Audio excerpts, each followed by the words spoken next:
Welcome to Flat Earth Debate, Uncut and After Show.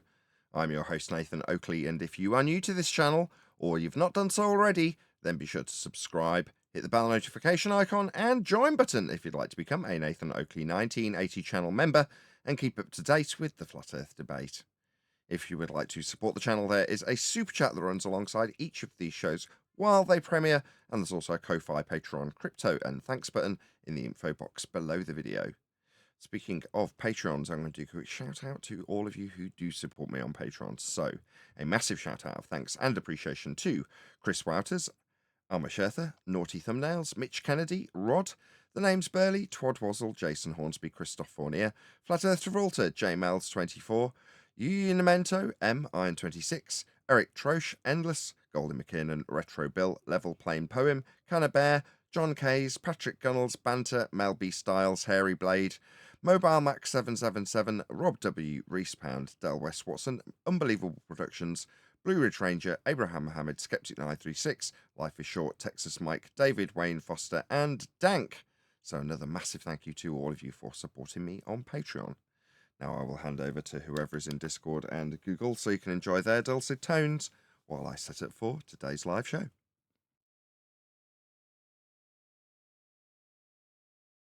Gonna do Ian Leahy today. Did you guys pick up on the video I posted in Master B? I seen that you invited him to G+, but I don't know who it is. Is he a flat earther? Yeah, Ian's a friendly. I know Ian. I'll put his link in the live stream chat for when we go live, but we'll start covering it now. I've got to be honest.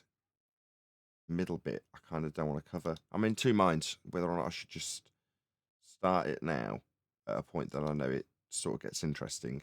And then there's about a 10-minute section, a solid 10-minute section where we can probably drag it out for 45 minutes. And then beyond that, it's mostly crap questions and crazy speculations.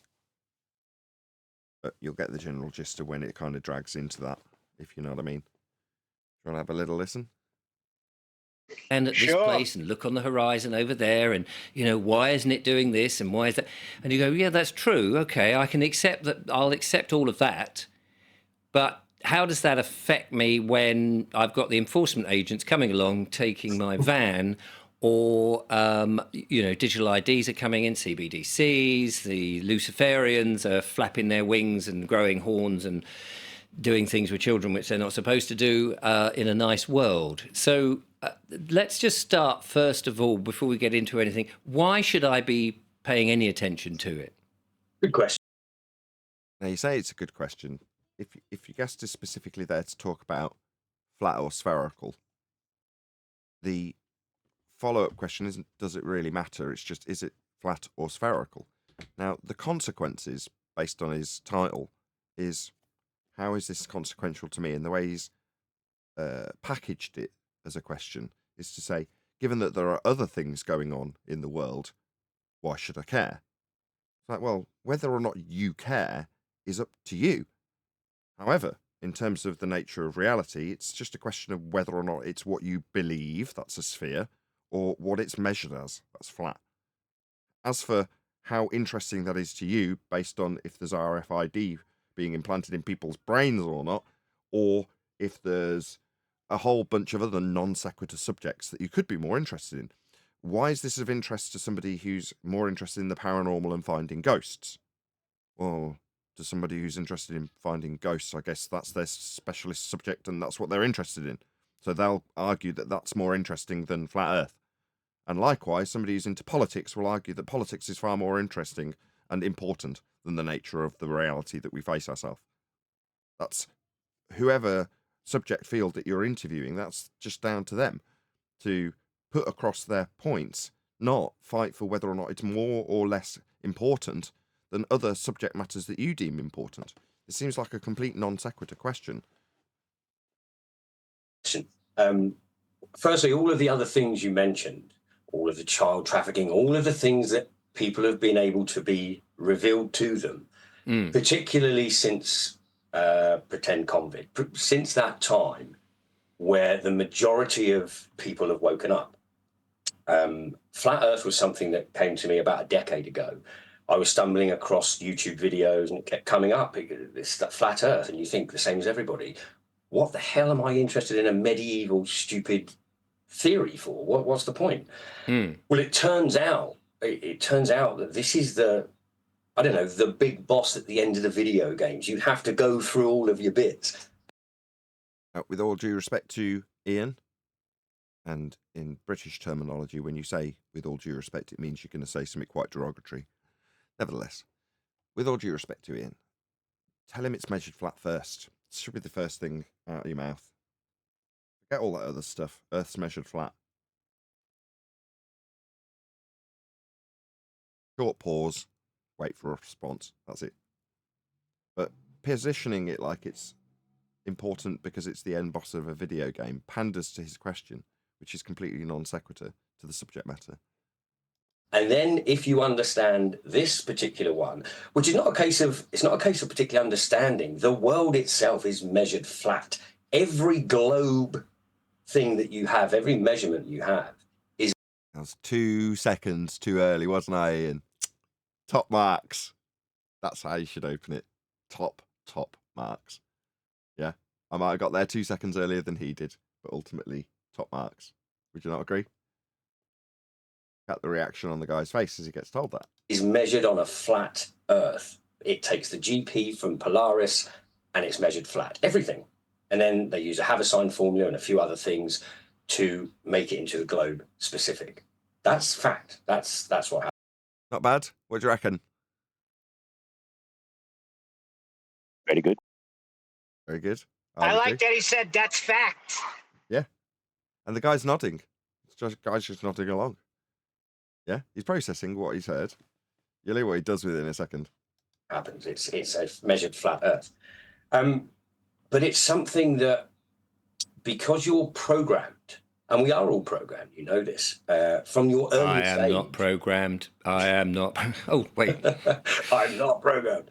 But from the earliest stage, this is the biggest secret that they have. Once they can convince you that you are insignificant, once they can convince you that you are one of many planets in a quadrillion, worlds and worlds and worlds, then you're insignificant. You've lost your power. You sort of lose your power almost immediately. It turns out that this is the center of creation, and this was made by a creator. And this is the only conspiracy that will get you to a creator. That was for me when we first met. You asked me. So we're straight into awkward positioning because he's leaning on his 10 years of experience in Flat Earth and Feast of Nonsense, which are, given it's only been in recent months that we've started to say we should move away from this, it's hard to critique somebody who's got that running through their veins and has had for the last 10 years. So, yeah, again, with all due respect to Ian, you're going to lean on what you know and what you've come up through the ranks of Flat Earth with, and this is it, isn't it? It's a big conspiracy, and this conspiracy... I don't like that God. power. Yeah, saying it takes away your power, it's like leaning on these things that have been giving mystique to Flat Earth for the last 10 years aren't necessary anymore. Now, that may be a confidence thing, I don't know. Asked me, what was the significance of it? And the significance of it from all of the bits right to the end is they are hiding the creator. That's exactly what they're doing with this globe. So, okay, there's a million questions. And before we started, I know you said you've got a presentation and you wanted to show that. And I said to you, not having a presentation on the show, I want to talk to you so that I can ask you questions and what have you. And you may show some bits and bobs. Now, I know a number of people that I've spoken to that sort of talk about flat Earth, and they've... Okay, here's where it goes with what he's been told. And I specifically reference back to when Ian told him Earth's measured flat and gave him an example with Polaris, because he does something with that in a second. Said, but Richard, and I've had emails right in the early stages, a lot of people were saying, if you stand here and you look there and all of this stuff. And I thought, okay, I can take that. So let's just assume that because we can't actually go anywhere right now, this second, and stand there and demonstrate that. So we're always having to take all of that stuff as read. Nah, immediately take him to celestial navigation. You started there, so just lean on it. Put that in your notebook, obviously. Wait till he's done with his question, but just correct him immediately. No, we don't have to go anywhere. to know how celestial navigation works, we can detail it here without having to go out into the ocean and actually perform the functionality that saved lives for centuries. We don't need to do that. We can just discuss how Earth's measured flat with that process, because your globe faith is based on that process. So if you're going to deny it, you'll be denying the premises of your globe faith, because they're based on these measurements of a flat Earth. That if you stand at a certain place and look in a straight line, you should see the horizon, but you don't. You see beyond it. So why is that? So he's familiar with the black swan. Yeah, that's what that tells me. It says he's done a bit of research and he's heard the black swan argument, and he can give a vague rendition of it because he understands the logic. Maybe that's why he's so malleable or conducive to listening to this argument. Who knows? But he obviously is aware of the black swan. He's described the horizon being beyond the physical limitations of a sphere Earth radius 3959. He just doesn't put it into the mathematical context that I just did. Let's just assume that it's flat. Let's not worry about all the measurement stuff, and let's just... But no, because that would be beyond an assumption. If you take the measurements, it is flat. That's how it's measured. So you don't need to assume anything. You don't need to assume moving forward that we're on a flat plane to have this discussion. All that does is cognitively leave him in a place where, well, this discussion's only going to be based on the assumption that we're on a flat plane if we ignore the measurements, because he's just declared that. I'm going to ignore the measurements. He vaguely understands the black swan because he gave a vague rendition of it. And he understood from what Ian had told him that it's measured flat.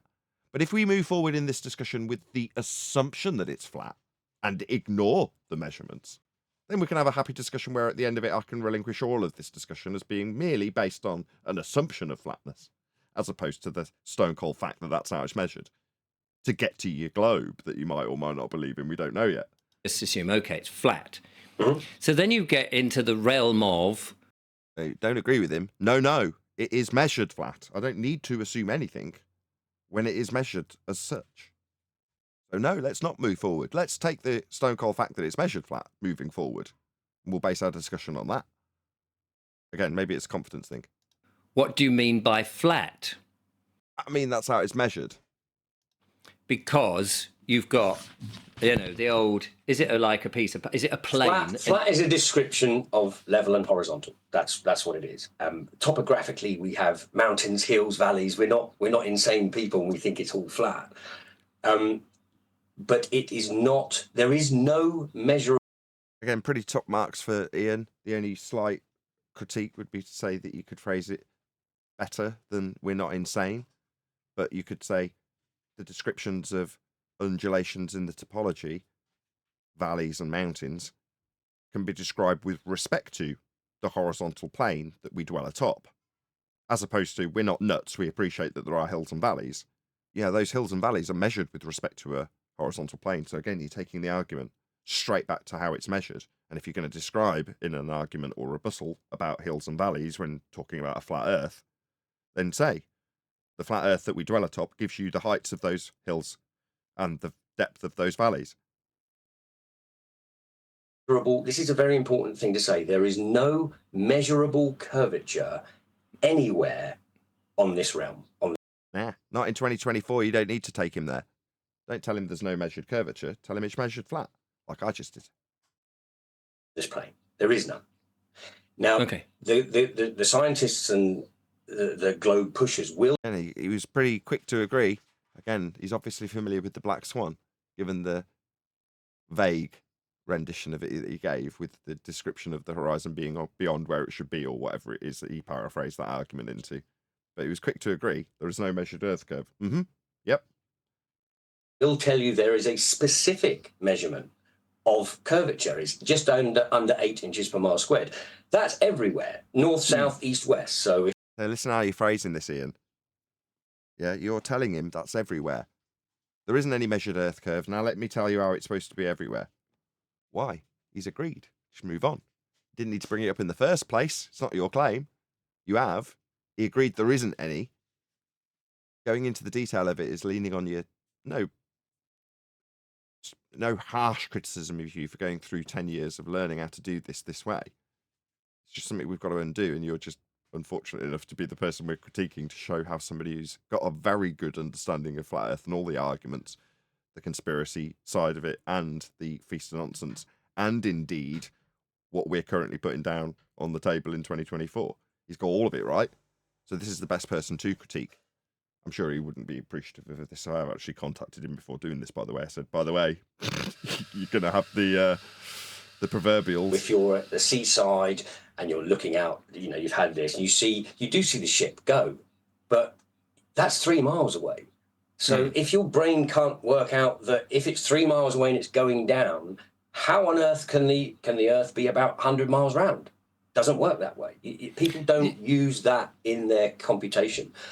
You'll also see Yeah, you need to just give, if you're going to go here, at least have the concise rendition of the black swan argument. If Earth's sphere radius 3959, then every distance to horizon can be no more than 1.2 times the square root of the observer's height in feet, and the distance to horizon in the black swan image is beyond those physical geometric limitations laid down by Earth claimed to be a sphere, radius 3959. Therefore, Earth is not a sphere, and the horizon is not an Earth curve. Moving on, Earth is actually measured flat, and in order to derive those maths, as we've just gone to them, and I'm going to use them as a flat Earth proof as we're here anyway, derives surface level, that's flat, and eye level, and gives you a differential between the two, and infers that that gives you a horizon marked with an X below the surface level that's flat. So you need a flat Earth to measure to be able to infer that you've got an Earth curve edge in the first place. But just to reiterate, Earth is measured flat to do so. As an interviewer, has he made any statements about curvature? Nope, or not yet. Expecting to see it? Nope. In fact, he agreed when he said there was no measured Earth curve. Yep, the guy agreed. Know when you're winning, basically. Yeah.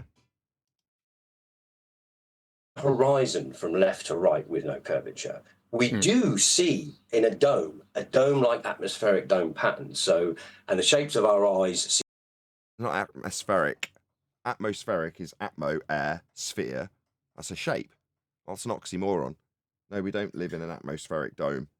We have a perspective-based dome when describing the elevation angle measurements to the stars that we can navigate with when measuring a flat Earth. We have a description of perspective. That is to say that a star at your zenith, as you move away from it, if it were to stay in the same position, let's use Polaris because it does, it would recede towards the horizon. That is an effect of perspective. So if you want to say that we can describe the way we view the world and the stars we navigate with as a perspective dome, when drawing out elevation angle measurements and measuring a flat Earth with them to navigate, then that would be more accurate. But atmosphere, no, that's an oxymoron. See both ends when you're looking down curve, but there's no measurable curvature anywhere on Earth. And yeah, like I say, I'm happy to accept that. So here we are. We're on this flat plane or flat something. But what I'm trying to get to is if we're, you know, one of the arguments is then, well, what do you mean by that? Is there an edge? Well, what a crap question. You may see a no, but they have an edge. Yeah, you've got a physical geometric sphere edge for a horizon. We debunked it in 2020. And part of the feast of nonsense, in my humble opinion, is to incorporate the worst parts of the globe Earth failings into false dichotomy arguments that flat earthers need to answer. Like, why is your edge? Well, no, you've got an edge. You have boats falling over it on a sphere. I don't claim an edge. That's a flat Earth Society narrative that we don't punt. It just stacks up your edge that fails against an edge I'm not claiming in false dichotomy. So I'm not going to defend it. But pointing out its origins means you have to know the history of where that claim came from, and therefore why your opponent might put it to you to set up this false dichotomy. Yes. Alexander Gleason map of 1892, am I right? 1892. In all of the maps previously, all of the flat Earth maps, you don't see Antarctica. Antarctica is what they tell you is a little a continent on the bottom of a spinning ball in the shape of a brain that's 12,000 miles in circumference. That's a lie. It's just a complete fabrication. Is it? Did you check? I don't know that that's not right. I don't know what Antarctica is. It's part of the feast of nonsense narrative for a flat earther, and here it comes from Ian. But we don't know. We don't know what Antarctica is. It seems like a sleight of hand exercise to get you on some track that you're not supposed to be on, because who cares? In reality, Earth's measured flat, navigated flat, charted flat, And the way that the new worlds were expanded onto the maps was with flat methodology. That's it. What's that? What's Antarctica? I don't know. It's akin to asking, how did Easter Island come to exist? I don't know. Well, we need to know, if Earth's flat, why Easter Island is even there. Why? Well, because it's very important. We're told that Easter Island's critical in this flat Earth narrative. All right, so we should waffle on about Easter Island for a few hours then, really? No, we'd just point out that Earth's measured flat and charted flat, and when they found Easter Island, they found it using flat maps and flat methodology, and that's how it was done. But who cares about Antarctica? It's not relevant. It's just not important. It's a complete non sequitur. But here it is in our field, like we've got to discuss it and find importance in it. No. You can find importance to it stuck on the bottom of a ball. It's not for me to concern myself with it. It's not unimportant. It's a complete folly. Nathan. Yes. Nathan, I think what's happened is that when we're living on the ball, we're told how big it is, correct? So now when you're coming out of it, you want to know how big the Earth is. Maybe that's what they mean when they're asking, well, where is the edge? Well, I don't think it can be measured. I'm going to go according to Scripture. It can't be measured. I mean, to know the size of it. We know it's measured flat, but we don't know how big it is. Yeah, you could hit them with some quantum mechanics and say, because no one has ever got the information of the existence of the boundaries, we can't say where the boundaries are. Yes.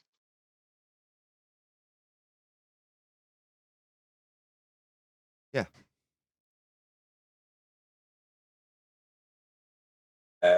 Cook in 1770 sailed 80,000 miles. He was the first to sort of breach the Antarctic waters, and he tried to make an inlet, sailed 80,000 miles, which is insane considering they tell us the globe's only 24,901 miles. And obviously... Yeah, that measurement came from a flat Earth, though, didn't it? There's only two methodologies that are inferred to give you that radial value, therefore the circumferential value at 24,000 plus miles. That's the minimum elevation angle measurement to Polaris, or dip, when calculating the differential between eye level and surface level in exactly the same way that the Earth curve maths does it. You're prevented from going any further or any independent travel because of something called the Antarctic Treaty, which doesn't let anybody independently travel past the 60th south parallel. You can go to Antarctica if you like, go and see some penguins, go and do all that. You're not allowed to explore independently. That's off limits. And if you try and abide by the Antarctic Treaty, it turns out it's actually impossible as well as incredibly costly. So they've got it sewn up. And the ice wall that you'll see on the map behind me. Yeah, I was so tempted when I was critiquing this to go through, when I was listening to it this morning, I should say, critiquing it now, to timestamp this and just cut out sections of it. But on reflection, I think it's worth hearing. And maybe rather than me just going, oh, I'm going to spin through this, let you guys react to it and give your criticisms based on what Ian does. Now, again, for the audience and indeed Ian, who will be watching and has been prepared, I did contact him via Messenger and say, yeah, you're going to get the brunt of it today, I'm afraid, my friend. He was like, oh, come on, go easy on me. I was like, no, basically no. Sorry, you're doing most of the talking, and while you are doing well, and you have got some really fantastic points in there, and it is a fairly light-hearted discussion that you're having with the opponent, if you want to call him that, agreeing for the most part. There's a lot of stuff in here that doesn't need to be in here. This is Antarctica. Sounds like Antarctica. Sounds like go. Sorry. No, go. I want you to, Neil. Go ahead. Sounds like he's mixing David Weiss with our arguments. It's getting a little frustrating. What is this ice wall? We can't validate an ice wall or invalidate an ice wall. And what's this Antarctica? I hate when they go there. I'm sorry. Any more? I'll keep going, but I want to hear it all. These are my sentiments exactly, Neil, but it's better if I'm not the only one critiquing Ian, because we are directly critiquing Ian, let's be honest. Anybody else? No? Fair How enough. about all bodies of water must be contained? The surface is always level. Yeah, he goes there. He goes there. It's just, I just don't think he should be here. Not here in Flat Earth. I don't think, that's not what I mean. Don't take that the wrong way. I mean, he shouldn't be here in this subject discussion. At this point, in my humble opinion. Encircled the flat Earth. And that's really what keeps the oceans in. All water, as you're probably aware, needs a container. Everything needs a container unless you want to see it all falling away. And we believe that's what it is. That's what keeps the oceans in. And where would it go if Falling it away was to into fall what? away? Go ahead, John. What's it going to fall away into? Space? Oh, the man himself. Hello, Ian. Hey, how you doing, guys? Yeah, we're literally... I'm at work, so I've only just jumped on, Nathan. Thank you. I'm looking forward to the whitewash that may ensue. Oh, well, you can enjoy it live. We're literally doing it now. Oh, So, that's really not what I wanted to know. Get to Okay, Ian. well, I apologise. I'll let you carry on. I will. I'll keep an eye out and I'll keep an ear out. Well, you I can defend appreciate what yourself. you're doing. We're going to be critiquing. Stand by. We've already been critiquing you heavily. So from this point Have you? forth, you can defend yourself if you choose to. Obviously, when we critique you. Do I have to? No, not at all. Okay. I'll go have- on and carry on. No idea. We don't know. We believe this is the shape of our Earth. Antarctica Do we? Do we believe that? Do we? has 200-300 foot ice walls. All of it is provable to the Antarctic shoreline. And it's basically what keeps the water in a container. It's like if you have a pond or a swimming pool, the sides keep the water in. And that's what you need. You need water to be contained. Otherwise it... Yeah. I mean, it's a fair description of water and its containment, but the comparison to Antarctica, I mean, you don't know any of this. You can't validate it. No, but the legends... Who built this ice wall? Say again. I mean, a wall implies man-made, built. Well, no, mountains don't imply man-made or built, do they? And they're a form of barrier. So. Yeah, but mountains are not walls. A wall is a man-made concept, isn't it?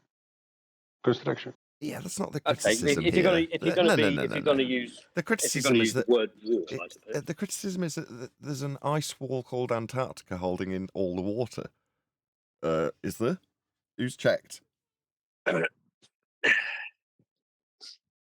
Well, we do have photographic evidence of a very large ice shelf, which we assume, based on the maps, of which there are many, and which the ancient cultures... I mean, it's not 100% provable, Nathan, I'll give you that. It's based on what we have available to us, I think. They're not only not proven, not 100% provable. No,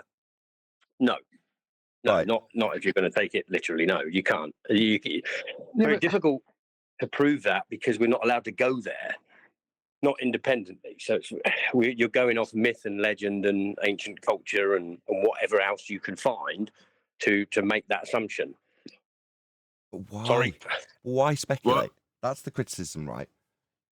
That will lead potentially to that being the point that people pull apart.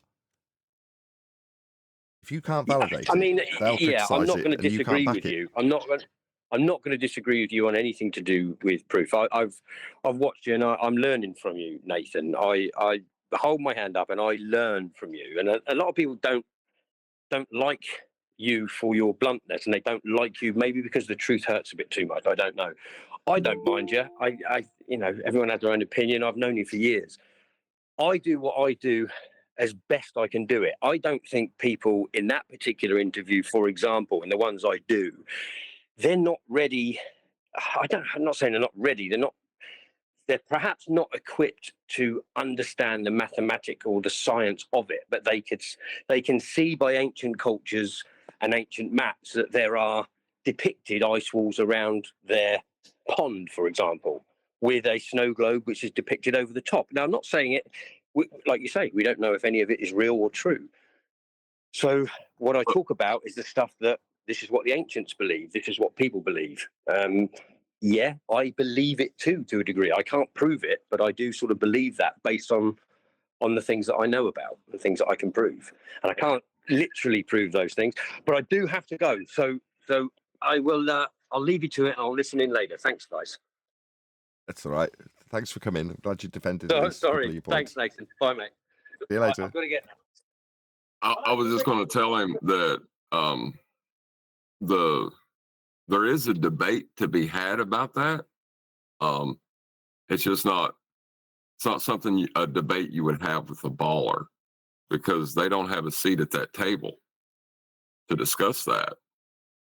And that would be my only criticism about it, that introducing them to abstract concepts prior to them understanding the fundamental basis of what you're talking about may be detrimental. I totally agree.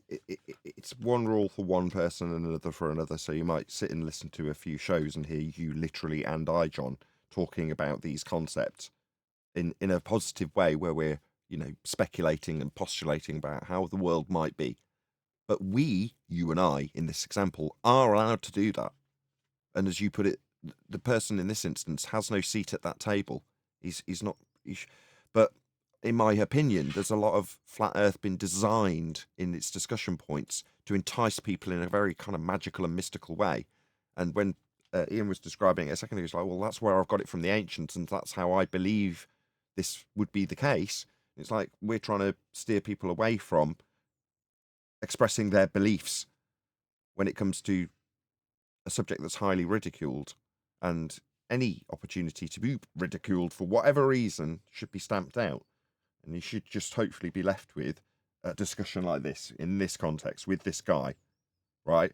Being matter of fact, measurements, and no speculation whatsoever. Because then you're not leaving yourself open to an endless hour-long discussion about your thoughts and feelings on the Antarctic Treaty, which aren't relevant to Earth being measured flat. When someone's really only interested in flat or sphere, what's it important to me? Well, it'll be very important to you if you know damn well you've been lied to. But if you're unsure, then it's inconsequential. What if they might have lied? Well, I mean, it's inconsequential unless you want to build on it, navigate it, do anything that involves it. I guess you could say that doesn't affect your life. But if you have any job that's productive whatsoever, it affects you. Yeah, in the most physical and literal terms, absolutely. But to him, in a way that he's not building on it, not navigating it, not charting it, how does it affect you? Well, not really. It's for everyone else who's making sure that you don't get lost at sea to concern themselves with when they deal with Earth flat. Meanwhile, you've got a belief in it being sphere-shaped, because it doesn't matter, you're not building on it, are you? So who cares if you believe it's a sphere based on the measurements of it being flat? Doesn't really matter too much, does it, to you? But the world would fall apart at the seams if they dealt with it as a sphere, because it isn't one. Doesn't matter, it's not going to fall apart at the seams because they do deal with it flat.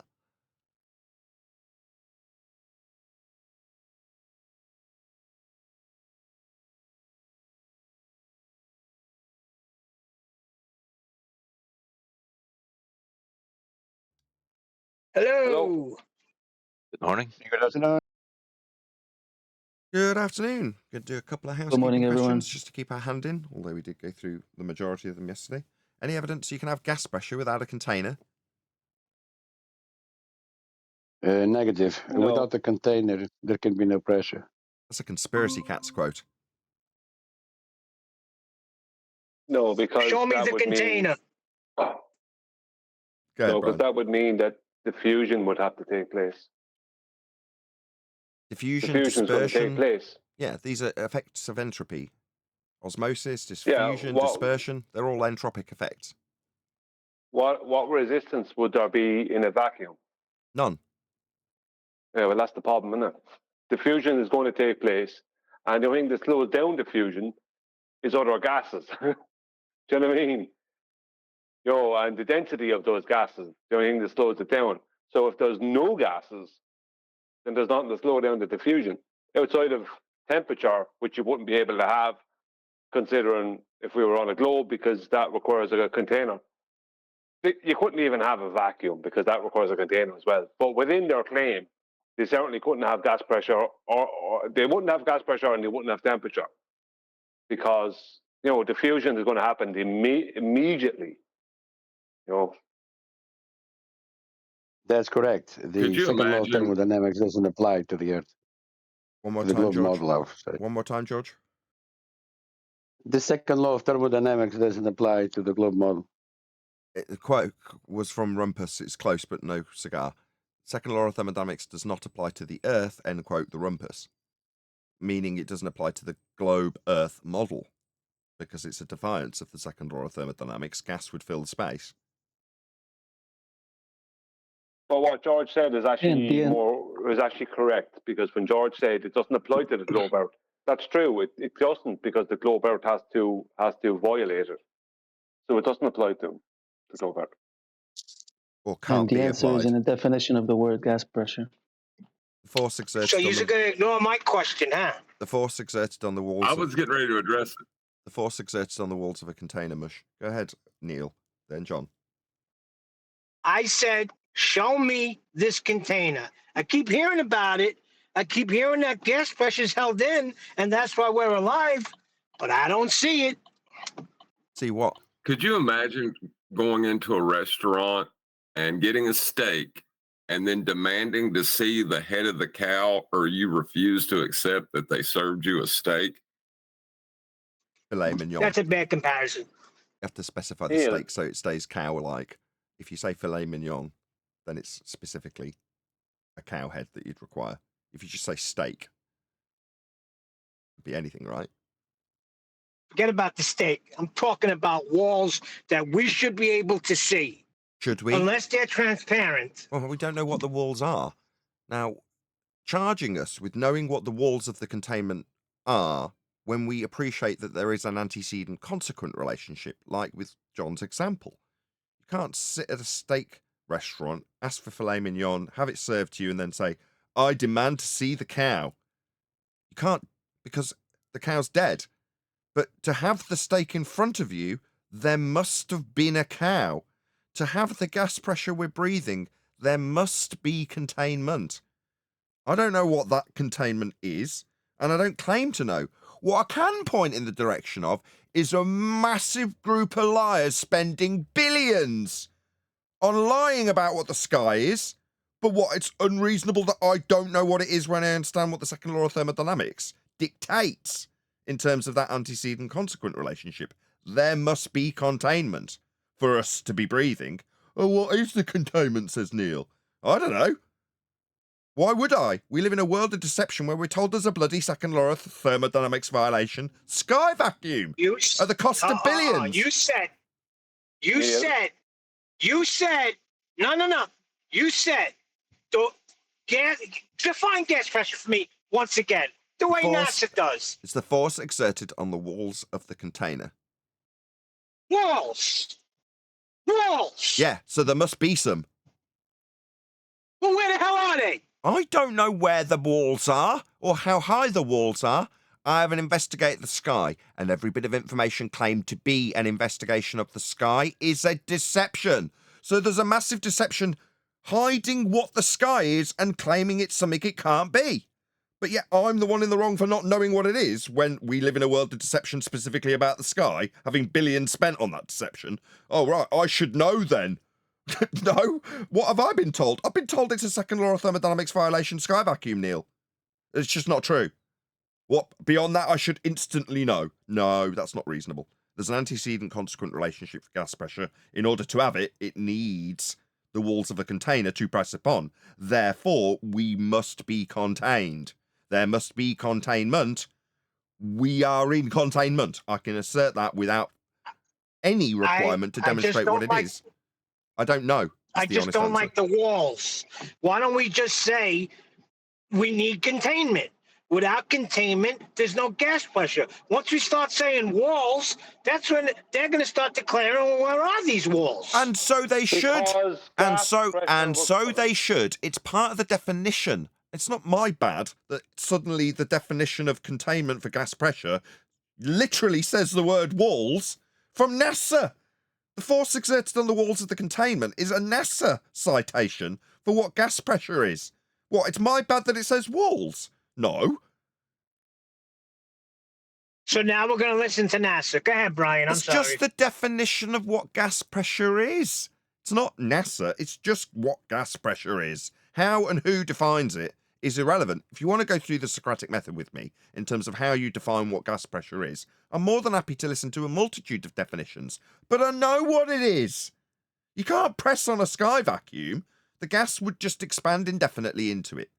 If you drop, by comparison, so you can have a visual representation of how this works, with the diffusion example given by Brian earlier, drop a little tiny drop of ink into water or food colouring and watch what happens. It diffuses throughout the water.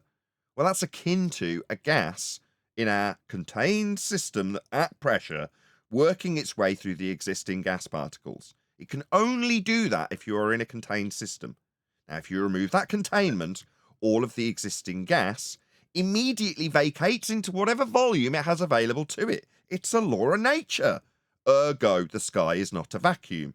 Doesn't mean I must know what it is, but I can, by antecedent consequent relationship, tell you that there must be containment. And even when you're dealing with liquids, certain liquids won't diffuse into other liquids. But with gases, all gases will diffuse into all other gases and into every available vacuum. That's what they do. Sure. I gave a very specific example for that reason. Yes, there are exceptions to the rule with liquids. And we're not talking about liquids. I'm just giving somebody a visual aid to help them appreciate without me having to use a crude example of farting and everyone in the house knowing how stinky and dirty you are. I wasn't critiquing you on what your example was. I was just pointing out that the difference between even with liquids, certain liquids won't diffuse into each other, but all gases will diffuse without exception. That's the only point. I wasn't critiquing your example. That wasn't the point. I wasn't meaning it that way. Your example was perfect, because it was a visual. We can't see the diffusion of gases most of the time unless bromine is involved. Do you know what I mean? Because with gases, we can't see them. You want to plug for Neil, I was going to say, do you want to plug your show from yesterday? What, the presentation on QEs? Yeah. Oh, well, people can go and watch it if they want to. The whole point of the presentation was to point out to flat earthers that Earth curve, it's a process of elimination. I just pointed out how you eliminate Earth curve, because perspective and Earth curve cannot coexist in reality, right? So if a 6-foot object is going to disappear at 3 miles away, whether it's angular size change with distance or Earth curve. Now, if both of them existed together, then that 6-foot object has to disappear at 1.8 miles away. But we know that doesn't happen. So that eliminates both of them existing together. We know that a 6-foot object, when someone's eye line is at 0 degrees at the waterline, that 6-foot object will disappear from view, appear to disappear from view 3 miles away. So that means it's not Earth curve and perspective is not coexisting together, because if they did, as I said, that 6-foot object would disappear at 1.8 miles away. But it doesn't. It disappears at 3 miles. So that means we've eliminated that the both of them can exist together. That means there's only one cause for the 6-foot object disappearing at 3 miles away, right? And what is that cause? Well, we know the perspective and angular size change with distance exists. So we don't know if Earth curve exists. So that means Earth curve doesn't exist, because we've just eliminated it. The true dichotomy is what you're saying. So when Anthony Riley did this in 2017, he referred to the same principle as the double dip. In other words, if you've got something disappearing into the distance with perspective and you've got Earth curve that excludes it in an orthographic view, then his logic was you should include perspective. You've changed that and altered it to if angular resolution will cause something to disappear at said distance based on the Rayleigh criterion, and you can demonstrate it as so, and Earth curve claims to have the same effect at the same distance, coincidentally with similar numbers to the Rayleigh criterion, then only one can be true when you demonstrate the principle at a set distance. Therefore, it's a true dichotomy. It can only be Earth curve or perspective in that true dichotomy. Interestingly Well, enough, their curve calculator, or what they call a curve calculator, is doing just that, calculating the resolution loss between eye level and surface level. Yeah, Using. It's resolution because it's doing Yeah, it but with an angle. they need a horizontal plane for that. Yeah, but the calculation of the resolution loss is very carefully constructed. It's quite eloquent when you look at how the Earth curve maths works. John did it for us about 3 years ago, originally, when he showed how he could make the kitchen a curve. But further to that, you then understand how a translation in that mathematical term can be directly related to what we see. How is that possible? Well, you've got to base it on a physical principle, and the reduction or increase of angle with height is what they've chosen to use. Well, what is that effect? Well, it's an increase and a decrease in an angle with respect to the deck. But instead of having two lines that widen out into your field of view, like you'd get in a perspective view of a photograph, in an orthographic view, you can have it as a single line that meets at a point they call the tangent, Earth curve, below surface level. But the actual mathematics that derives that position takes the reducing angle or increasing angle as you raise or lower with respect to a flat surface. That's how it works. Clever, eh? That's why it works. Why does it match perspective? Well, because it is perspective. That's what it's doing. Very clever. When you stand back, the simplicity of it is what makes it so eloquent. It seems complicated, but it really isn't. Well, just to add, the whole point of what I did last night, and it was based on a video I made a while back again, was to take away that dichotomy. It's like it's actually a process of elimination. You eliminate our curve from that means that can't be the choice. It can't be that, because I show that our curve and perspective cannot coexist together. I show why that is, because if they did, the outcome would be that the 6 foot object would disappear 1.8 miles away, because 3 foot of it would disappear due to our curve, and the other 3 foot would disappear due to angular size change. Yep. But we know that doesn't happen. The 6 foot object disappears at 3 miles away. That means it can only be our curve or perspective. We know perspective exists. We know that can't exist with our curve, so our curve is eliminated. It's that simple. Yeah, it happened in real time with a concession from Kosho.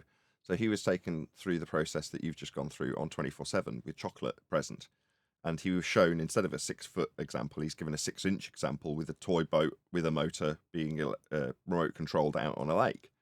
And as it recedes into the diffraction limit, he's asked, why does the boat disappear bottom first?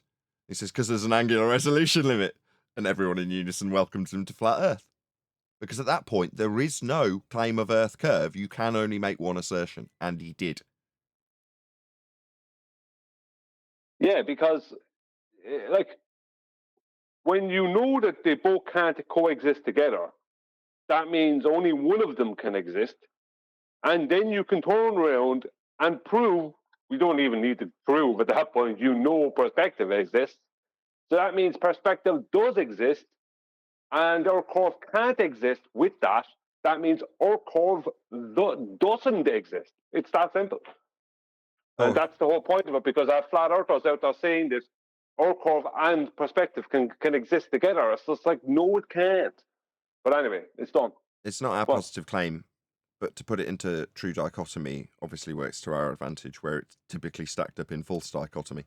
Nevertheless, Thor Casey from the chat says, can someone demonstrate angular size change causing an object to be partially obstructed? Yeah, I believe everybody on this panel's probably done it. I've got several videos of it. The best example today is Mitchell from Australia sliding a coin along the table, getting it to disappear bottom first, and then just changing his focal length to get it back in focus and see the bottom of it. So yes, there's plenty of examples. Stick them on a flat plane in a hallway and just lower your camera.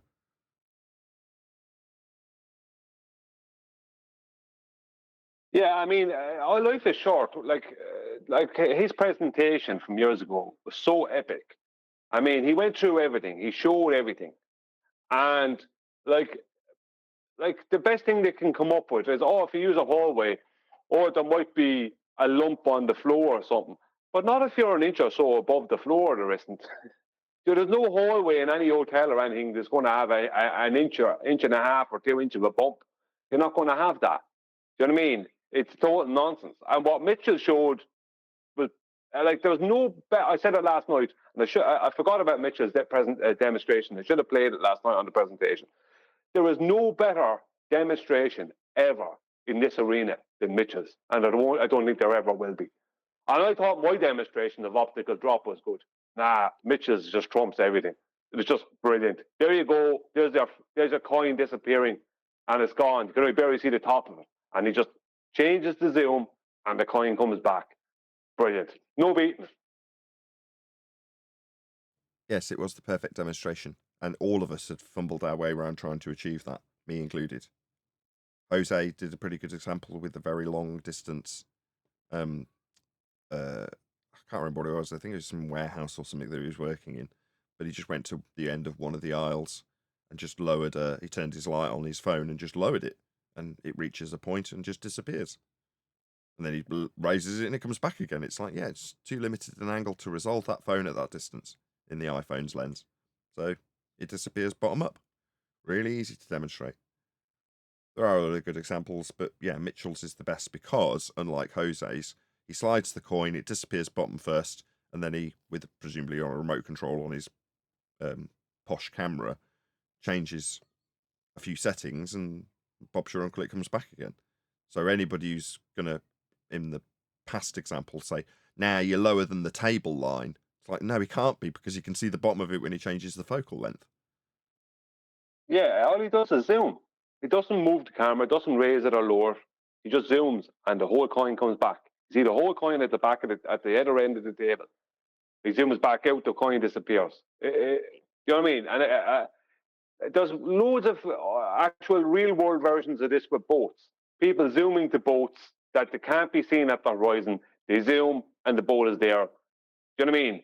But before they get to the boat, it looks like the boat is partially obscured, and then suddenly the whole boat is visible, and then they zoom back. And all the ballers come up with is they show us that happening at 50 miles. It's like we can't zoom that far.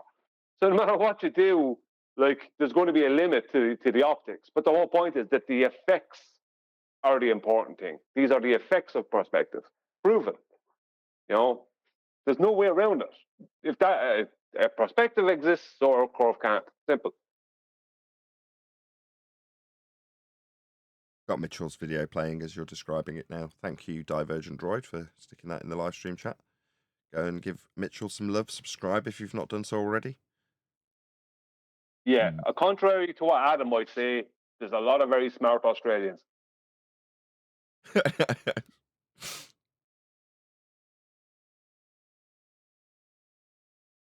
He gives them a hard time. Okay, so there it is. Right, we're going to be covering something else today, which we have been covering in the pre-show. Did we do two housekeeping questions, or did we just get one covered? Doesn't matter. We did a bit of housekeeping. Either way. So check out the pre-show if you're a member. We're already about halfway through the bits that I want to cover on this hour-long discussion. But the main chunk of the critique comes in the first sort of 15 minutes. So we're going to get into the bulk of it in the live show, although we did cover a good chunk of it in the pre-show. Now, because I preempted Ian that we were going to do this, he actually joined and we gave a bit of a defense for his belief in ice walls and such like. So again, you can hear Ian defending some of his positions, or at least one, in the pre-show, if you're a member, or it'll come out in a couple of days. If you're not a member, you can just subscribe to my second channel. I do release all these videos to the public. But just a couple of days later. So check it out on the second channel, Be Here or Be Sphere. In the meantime, let this particular videographer, who is called, what is he called? Richard Vorbs. So let Richard know at Nathan Oakley 1980 sent me, and I will stick a link to this videographer's video.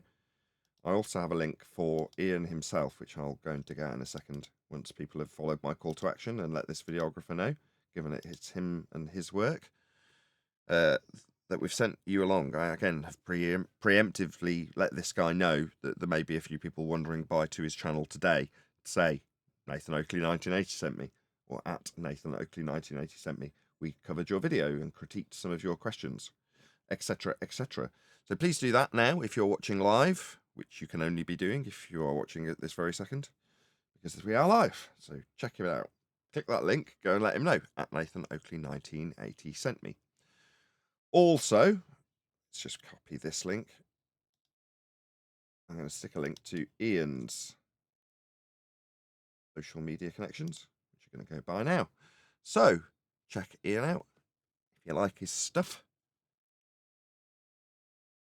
Hopefully that's given enough people time to go and actually do this and let them know at Nathan Oakley 1980 sent me. I just want to give it a few more seconds so that people can actually type out a quick message in his comments box and then come back, share the algorithmic love and all that sort of stuff. The reason I do this, by the way, for the videographer specifically, so Richard, is so that if someone was to respond, they would put a link to our video and say, you say I asked this question badly, but I feel it was appropriate for this and this reason.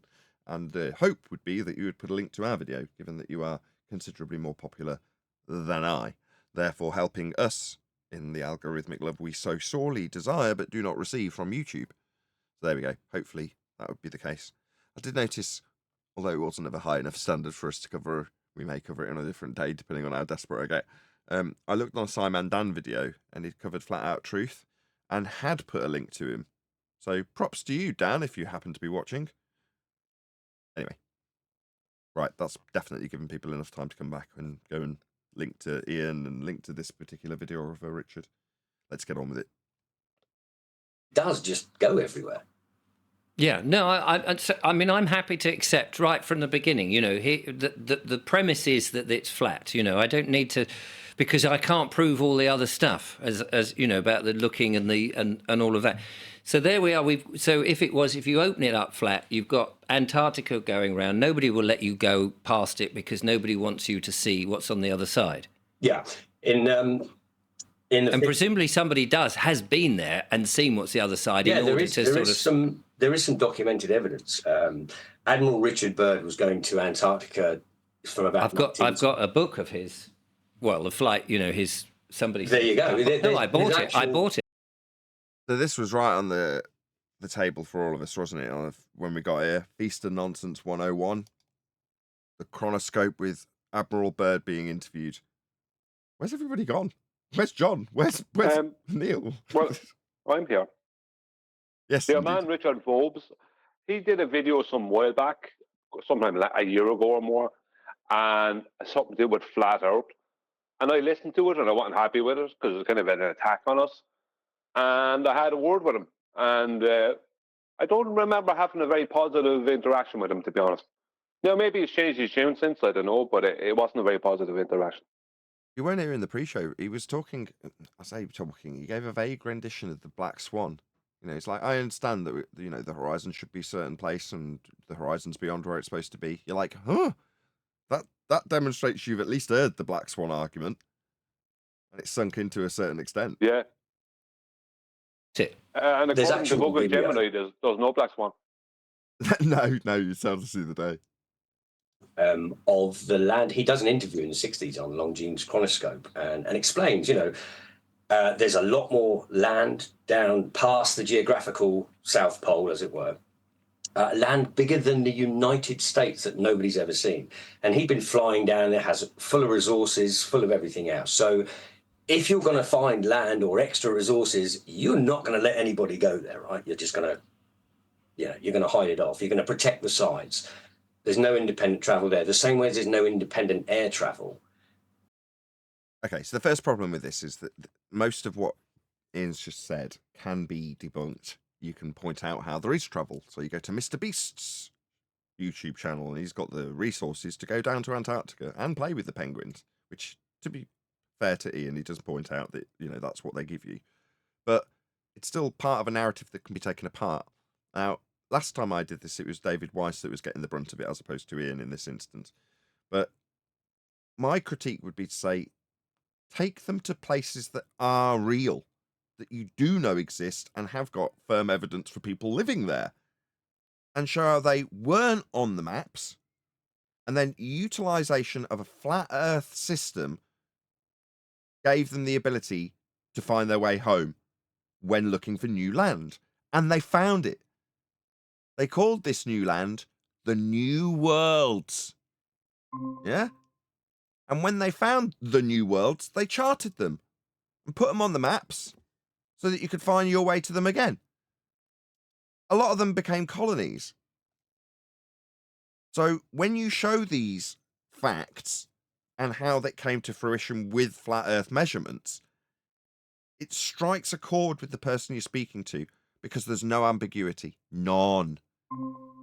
Now, if by chance they're talking about aliens at the time that you're discussing how Earth's measured and charted and mapped flat, you can point out that, yeah, the New Worlds had aliens, and they are still described that way when they come to your home world, aren't they?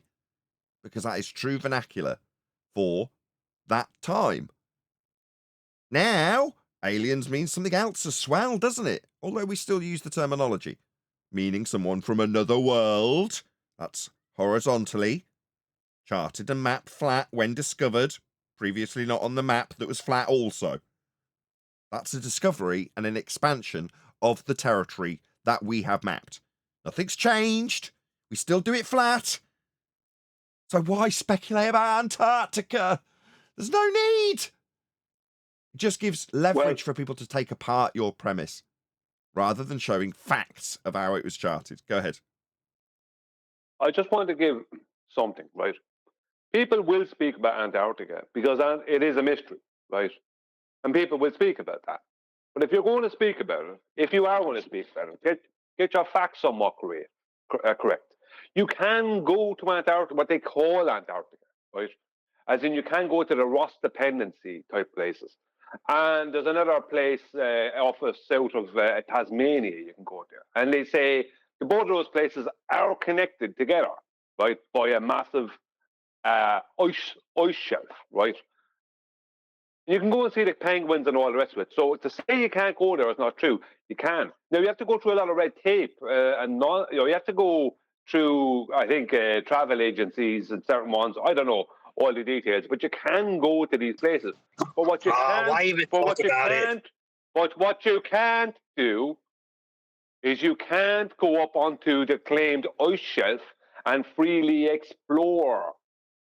So if people are going to talk about it, don't say you can't go there, because you can go to where they're saying there is, but you can't freely explore what there is. Neil, you're off mute.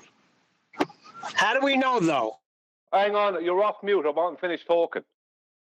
So you can go there, but you can't freely explore it. For some reason or other, Neil decided that this is the time to be completely rude to everyone. But anyway, just for people who he's waiting for his time to talk, so he opens his line and then you can hear background. First of all, Brian, I'm driving. I got a point to make. Why even talk about Antarctica? Do we even know that? Yeah, but what you're saying is, do we even know what you just said? Has any of us or anybody we know even tried that or done what you're claiming can be done? No, it's not what he said. Yes, pay more attention, Neil. Hold on, I've got to tell him off now, Brian. He said, if you're going to talk about it, at least get the details that you can show as documented to be correct. He's not speculating on whether or not the documented evidence you can provide, and should be if you're going to go there. That's what Brian's saying, as opposed to claiming it as his own. He's not doing that. I know that. I'm just saying, I know what he's saying. Not retarded. I'm just saying, what's the documented evidence that some people have gone to a place that he's saying you can go to? Where is it? I've interviewed a guy who did go there. Check out my interview with Robert Shortman. He's been there. He spent 18 months there. But it's not the point Brian's making. He's saying, if you're going to go in this territory, be well armed. That's all he's saying. Yeah, my whole point was, if you're going to talk about it, at least get your facts correct where you can't be attacked on it. And you didn't listen to that, Neil. Yeah, Neil. I did. I'm asking you if we have proof. Nathan has just told me that he's got this guy that has been there for 18 months. So fine. That's all I was asking for, a little clarification. Are we just saying that? Like David Weiss says it? Or do we know that people have went there? Now, Nathan has explained it. I got it. I'm sorry for being freaking rude. Yeah, but my point was completely different. My point was for anyone who wants to talk about it, at least get your facts correct. That way you can't be attacked. So when you say you can go there, but you can't freely explore, you can't go up onto the ice shelf they claim that exists and freely explore it. That is true. You can't do that.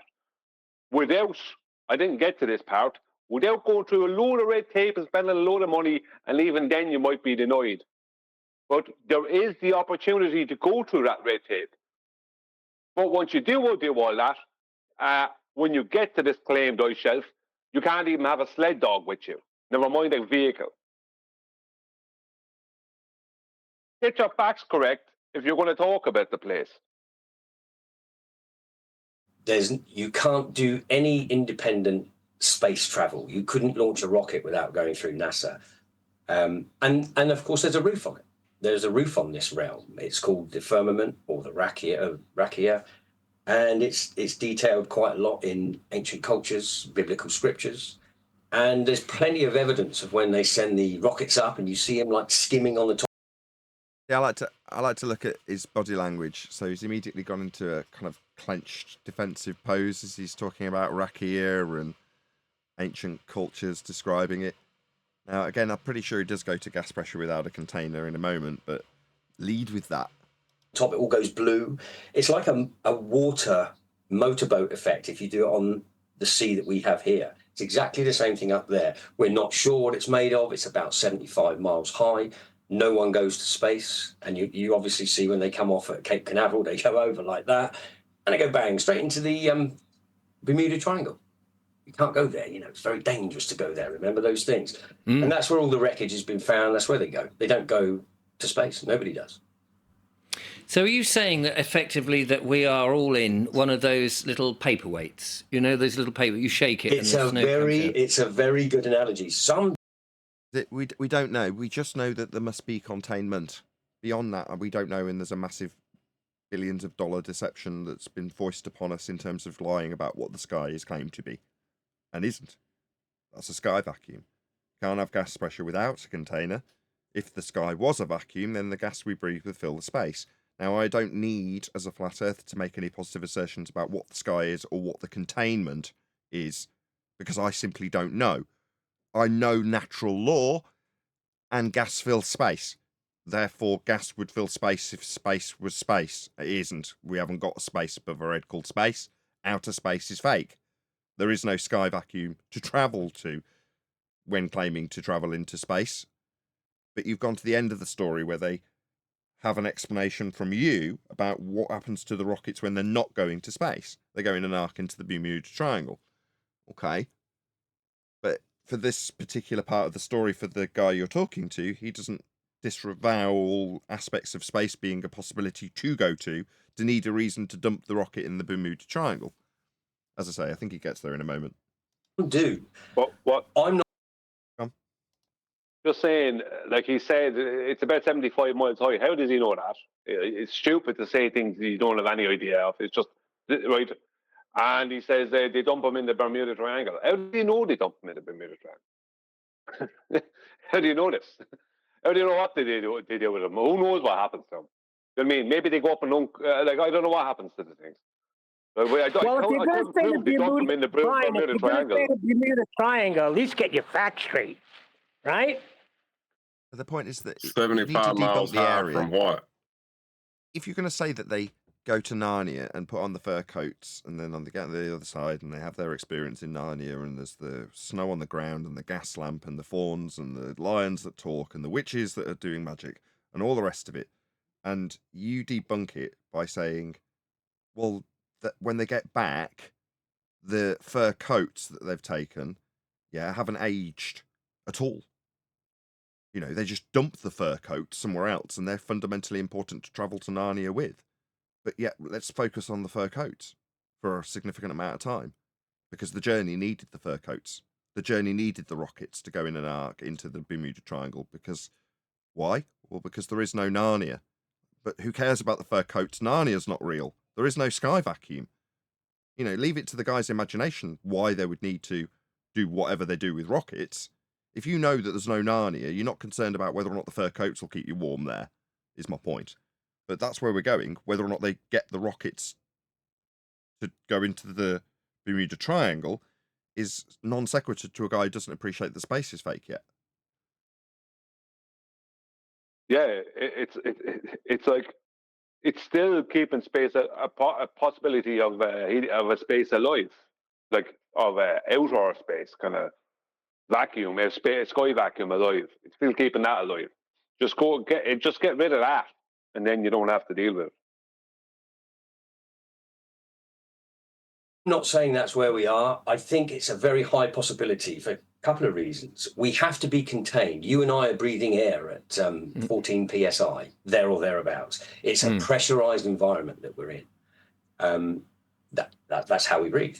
So it has to be contained. All of the ancient cultures had the snow globe effect, had that. See, the guest seems a lot more relaxed now, and that ultimately should be what you lead with. You know, we can't have gas pressure without a container. If the sky was a vacuum, the gas we breathe would fill the space. Thing. All of their land masses were pretty much identical. Still, he got it in there. So, top marks. Identical. They all had the dome on top. And it all comes from biblical scripture. It's all from that. And that's really how the ancients used to perceive the world. They understood the fixed stars, the wandering stars. They understood how to do crops. They were quite. He said it all comes from biblical scripture. How does he know that? Well, it comes from the second law of thermodynamics, which is what he should be saying. That's the bit that's important to lean on. But he's gone to the stuff he's learned over the last few years rather than the stuff we're putting down, which is what he said when he came in the pre-show. He did say, look, you know, I'm taking what I've learned from you, but he's been here 10 years, so there's going to be other stuff from Weiss and others. Sorry to step on you. Go ahead, Brian. No, just saying, it's like he's saying it all comes from biblical. How does he know all that? How does he know it all came from? How does he know that? Just because there's mentions of the firmament and that and things like that in the Bible doesn't mean it didn't start with the Bible. Do you know what I mean? The Bible is a collection of works. It's like, why is he even saying this? It makes no sense. You're putting yourself in a position where you have to prove this thing that you couldn't prove. What's the point? You know what I mean? Brian, he is talking about what people were thinking for many, many years ago, and was just given a point of that. If people are understand how this nowadays, just like Nathan is talking about. He was just talking about how people were thinking and they understood the world before. Yeah, that's a polite way of saying he's spooning out the feast of nonsense. We've got a very old school and new school collision in terms of the way that there's being argument by Ian here.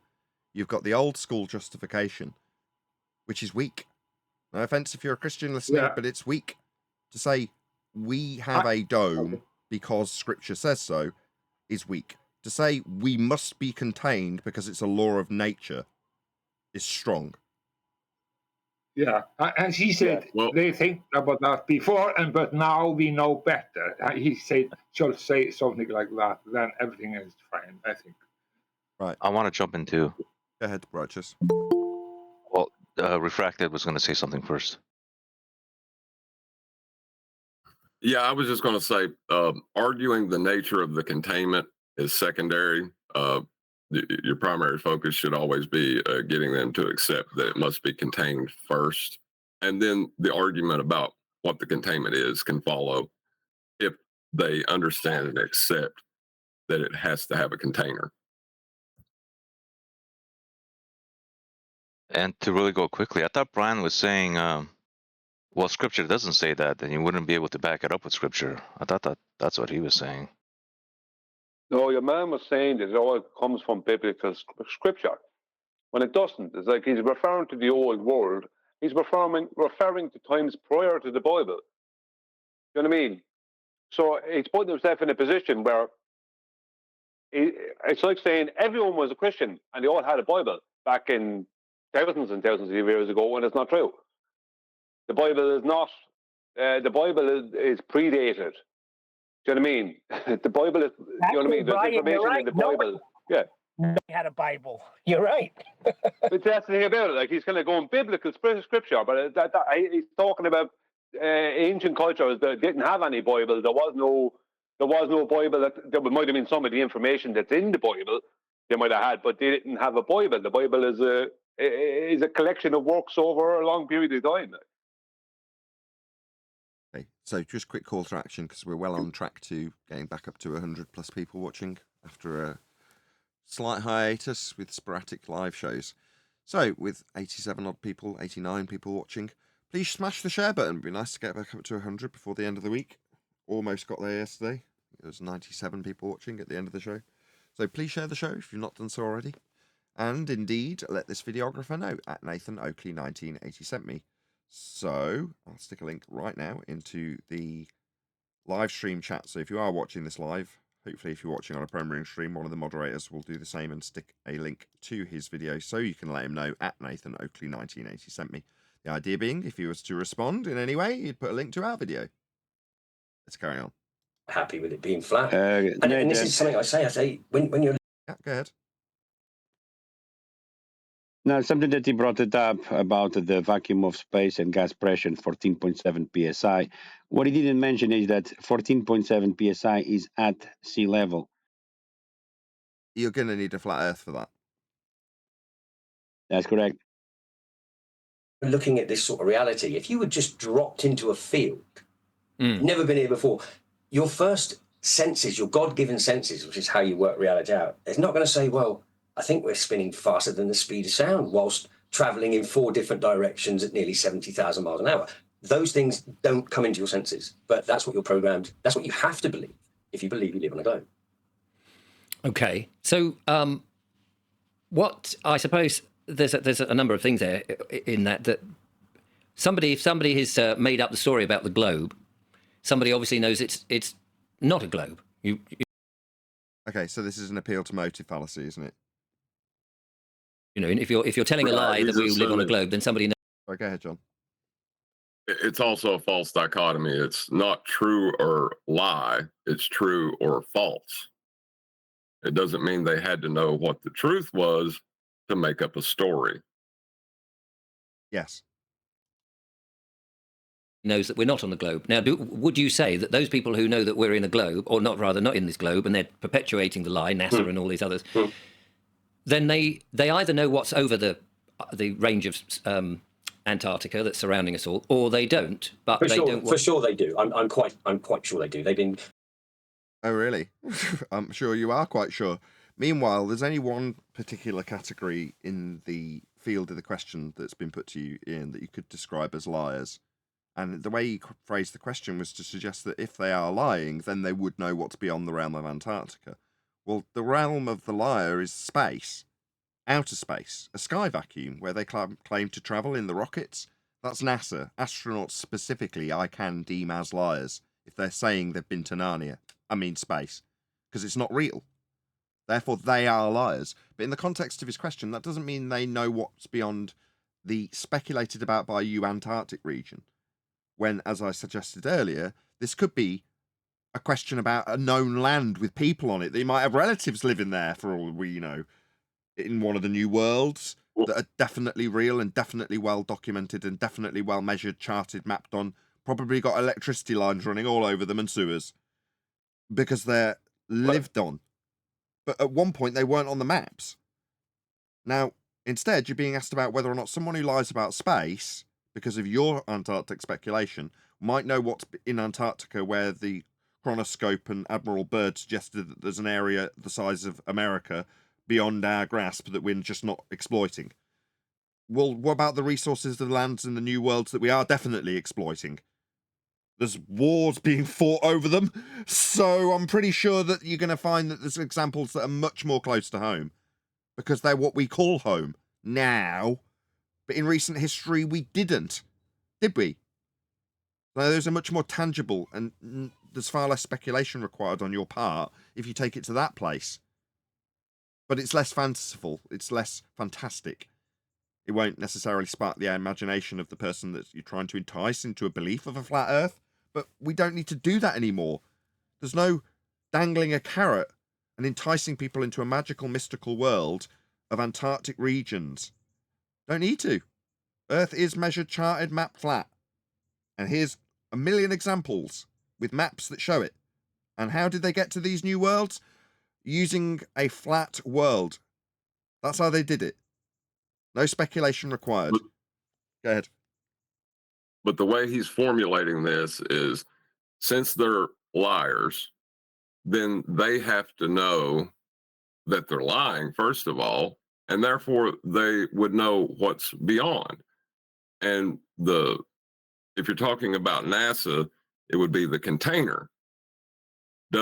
Because they made up a story about space, does that mean that they understand the nature of our containment?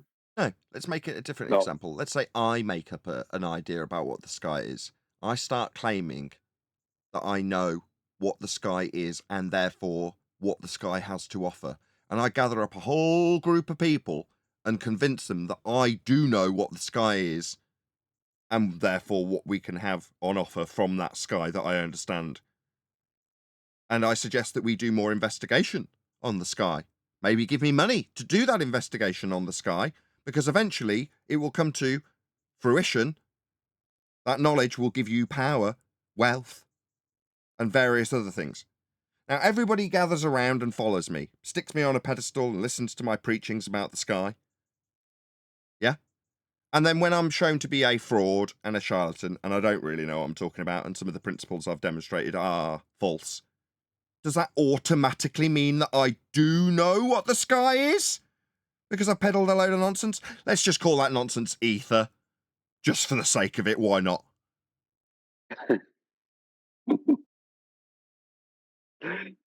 Are you finished? I am. I was just laughing. I wasn't going to interrupt you. I just wanted to make sure you were finished.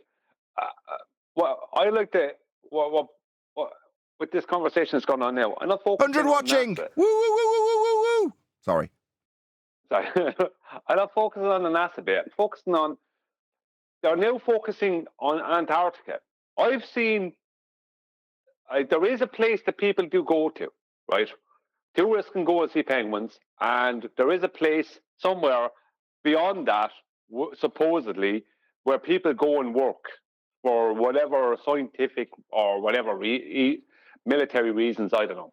Now, that's south of Chile, south of Argentina. There's another place south of Tasmania that something similar goes on, right? Supposedly. Now, they claim that this area, if you're on a globe, is all one big ice shelf. It's all connected. These areas are all connected by a massive ice shelf. Or if you are in the false dichotomy of being on a flat Earth and claiming that there's an ice wall, then it's a big, massive load of ice that connects the whole thing, rather than an ice shelf, but it's an ice shelf that's in a big circle. Now, I have no idea what Antarctica is. I only know what I've been shown. I also saw videos of sunny beaches in Antarctica from the US military back in the 1950s. So I don't know what Antarctica is, or if it even exists, as they say it is, right? So what is the point in these two guys having a conversation about a place that they can't even confirm exists, if you understand what I mean?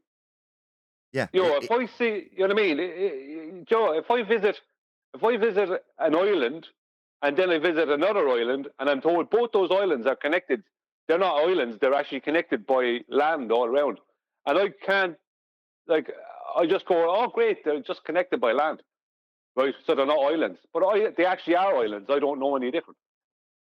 You know what I mean? It's stupid. Why are we but that was my point. Yeah, but my point earlier was different. You didn't listen, so you didn't understand it.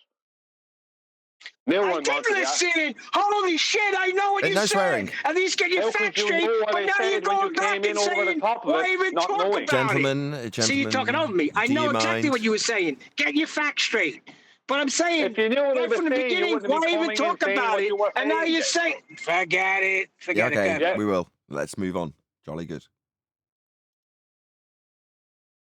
Richard Burr was going down to Antarctica in a sailboat since 1928. I think they got the first research stations up in the 60s, 70s, and it's insane since then. They have particle accelerators there. They have all sorts of various bits and bobs and tech there. There's also a thing about sky ice, which means that I've read something about sky ice. They try to get through the sky ice, the blue ice, and it just keeps reforming. There is a barrier there, a barrier, plasma, same with the roof, and then it goes harder and harder into whatever, but it's mainly water. And then it will get solid, like all the descriptions of it. Where are you getting all this crap from? Plasma. Plasma, blue water, reforming domes. Where's it all coming from? This is just David making Weiss. you sound David like a Weiss. nutter. Straight from David Weiss. Wait, from who? David Weiss. It's straight from the book of David Weiss. Heap of nonsense. That's what I said earlier, Well- Brian. He's a, let me use your word. He's amalgamating flat Earth debate with David Weiss and coming up with Ian. Well, Well, I you know would what, like to that's, see his citations. I mean, I don't know that just because David Weiss said it doesn't mean it's necessarily wrong. I would like to see the citations and evidence for it if it exists. Yeah, good luck. No, but again, it's back to who gets to sit at that table and have that discussion, right, John? Oh yeah, definitely. Yeah, you wouldn't be having this discussion with a baller. This is something that's internal to people that understand the Earth's flat. Yeah, but the thing is that Okay. Yeah. Sorry, Hold on, the blue eye Brian, then story Johnny. came from the. Just 1 second, Johnny. Brian, then Johnny. Go ahead, Brian. I have to say this, right? Unfortunately, a lot of falsehoods concerning the Bible led to a lot of the Feast of Nonsense. Because I remember 2015, people were talking about gas pressure. You know, we have gas pressure, we must be contained. That was 2015, right? But I also remember people talking about domes and ice walls in 2015. Now, I don't know if there's any dome mentioned in the Bible. I know the firmament, rakia, is mentioned, and that's the Greek of that is that hammered out. It's hammered out, which means which means it would be solid to hammer. So you can't hammer liquid. You can't hammer. Do you know what I mean? It has to be a solid, right? So if you go by that definition, but I don't know if I've ever heard of any dome or ice wall mentioned in the Bible, but it has been promoted for 910 years now that the Bible speaks about domes and ice walls. I have not heard of that. I have seen nothing from a biblical standpoint that would support that. And I'm sure that the Bible U or someone would have come forward with stuff about domes and ice walls. You know what I mean? Someone like Bible U anyway. Do you know what I mean? It's like a lot of Dome is the translation of rakia, dome, and stereoma is the Greek. The Hebrew is rakia, which means hammered out. Stereoma means firm, and that's where the Latin firmament comes from. Yeah, but when you said dome, how is dome involved? Hold on, Johnny wants to get something in. Go ahead, Johnny. Yeah, I know, yeah. Yeah, I just want to point it out because you are asking about where these stories came from. And I will talk about, for example, the Blue Eye story is about the station there in Antarctica, on the box station, on so-called scientist team was making tests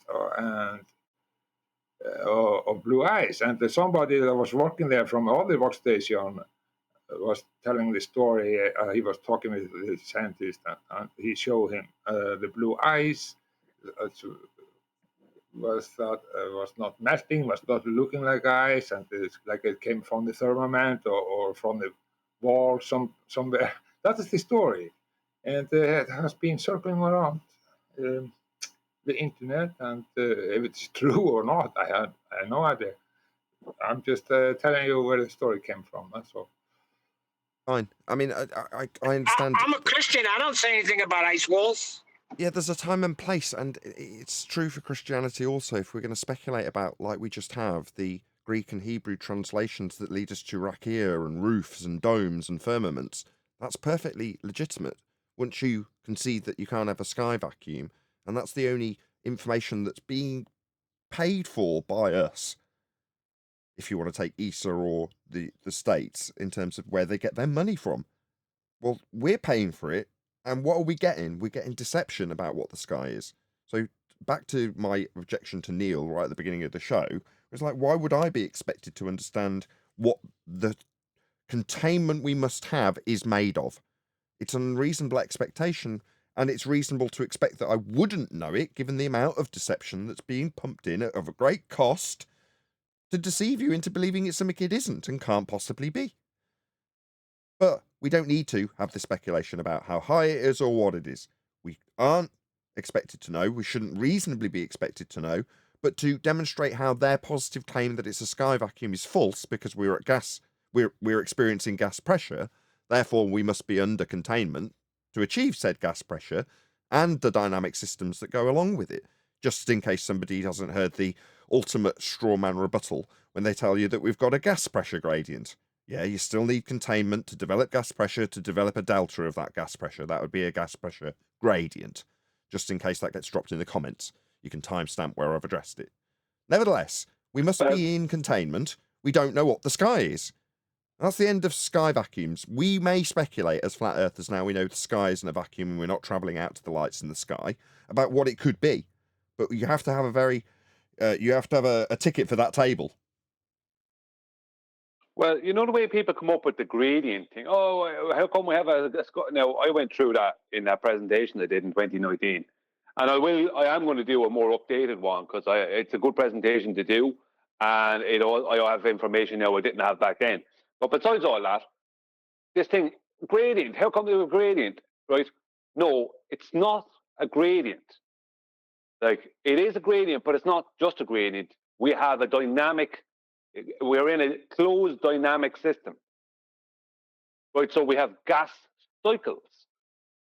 You know what I mean? We have cycles, not just a gradient. Because a gradient infers that gas starts at your floor, your kitchen, and in their claim, there's no ceiling, and it just gradiates up and disappears. That's what they have. But like, that won't produce gas cycles. That's complete and utter nonsense. You know, we have gas cycles. Do you know what I mean? That means things don't just go up and then disappear. That's the first law of thermodynamics violation anyway. But to just talk about the gradient means you're ignoring or maybe ignorantly, not knowing that we have gas cycles. These things are cycles. Just the oxygen and nitrogen cycles alone make up 99% of our claimed air. Just them alone. Never mind any other minor cycles that are going on with other gases or changes with them. Just them alone. Like, that's not a gradient that just goes up and then disappears. It's just so stupid. Go on, sorry. I was just going to say, it's funny to defend the idea that there's a space that gas isn't filling. They concede the Earth is flat, so they can describe gradients from sea level. It is absolutely stupid. Yeah, well, exactly. Because even when I went to describe a gradient there, I was taking away the ceiling of the room I'm in, but I could not use the floor, the flat floor. I could not use a gradient. I couldn't even picture in my mind a gradient without having a horizontal base to reference. You know what I mean? I couldn't even do it. I tried to describe it different, and I couldn't. The only way to describe it is off a flat floor without a ceiling, and within their claim that the gas just goes up and disappears. You know, it's just gone. The magic. That word rakia, I know this isn't a Bible study, but it has a range of use. It means, as you mentioned, hammer out, but that literally means flattening. And so this same word is used in the Bible for flat ground in Numbers 5 and Exodus 27, but it also is used as making firm or crushing. So like you forcibly flatten something, you spread it out, you thin it out, and that's the term that's used in Genesis to speak of the dome. But the dome is not, but where is dome mentioned in Genesis? That's a translation of rakia and firmament. Yeah, but how is it a translation of a shape? A dome is a three-dimensional shape. How is what's mentioned in Genesis? Sorry? A dome is the limit. That's the ceiling. You meet the dome, and that's but the top. Where is dome mentioned? The point I'm making is the shape part. I'm not talking about the solid element of it. I'm talking about the shape. Where is the dome mentioned in the Bible? It's not. It's a translation. Translation from what though? How can you translate to dome, which is a description of a three-dimensional shape? How can you translate to that if you don't start off with that description? You can't start out with the thing you're translating it to. It's an interpretation of the Hebrew. I don't really understand your objection. If you're going to take something that's hammered out and solid and firm, and you translate it into a description of a dome, you can have your objections to it, but you can't say, well, how can you do that? That kind of is what it is. That's how it's been translated. That's what it is being translated into. So I don't really see your objection. Is the word dome in the King James describing what's above us? No, it's firmament, is it not, in the King James? But yeah, so there's no the word. My point being is that dome and ice wall, as far as I'm concerned, as far as I know, both those terms are not in the Bible. There might be descriptions of things in the Bible, but the dome, which is those two things, aren't described that I'm aware of. I've yet to hear anyone come up with anything that actually describes those two things. Oh, I think what Brian's saying is there's an interpretation that's thrown in with that translation that might not be unnecessary. Hold on, go ahead, Righteous. Great. This is a good time to promote my channel then. I did a video series on the firmament of heaven. I had maybe at least 6 videos on it, going into great depths about the firmament of heaven. So I'm just gonna plug it in and post it in the YouTube chat. Okay, guys. There's a lot covered, so you guys should check it out. And yeah, the link is in the YouTube right now. Thank you, Nathan.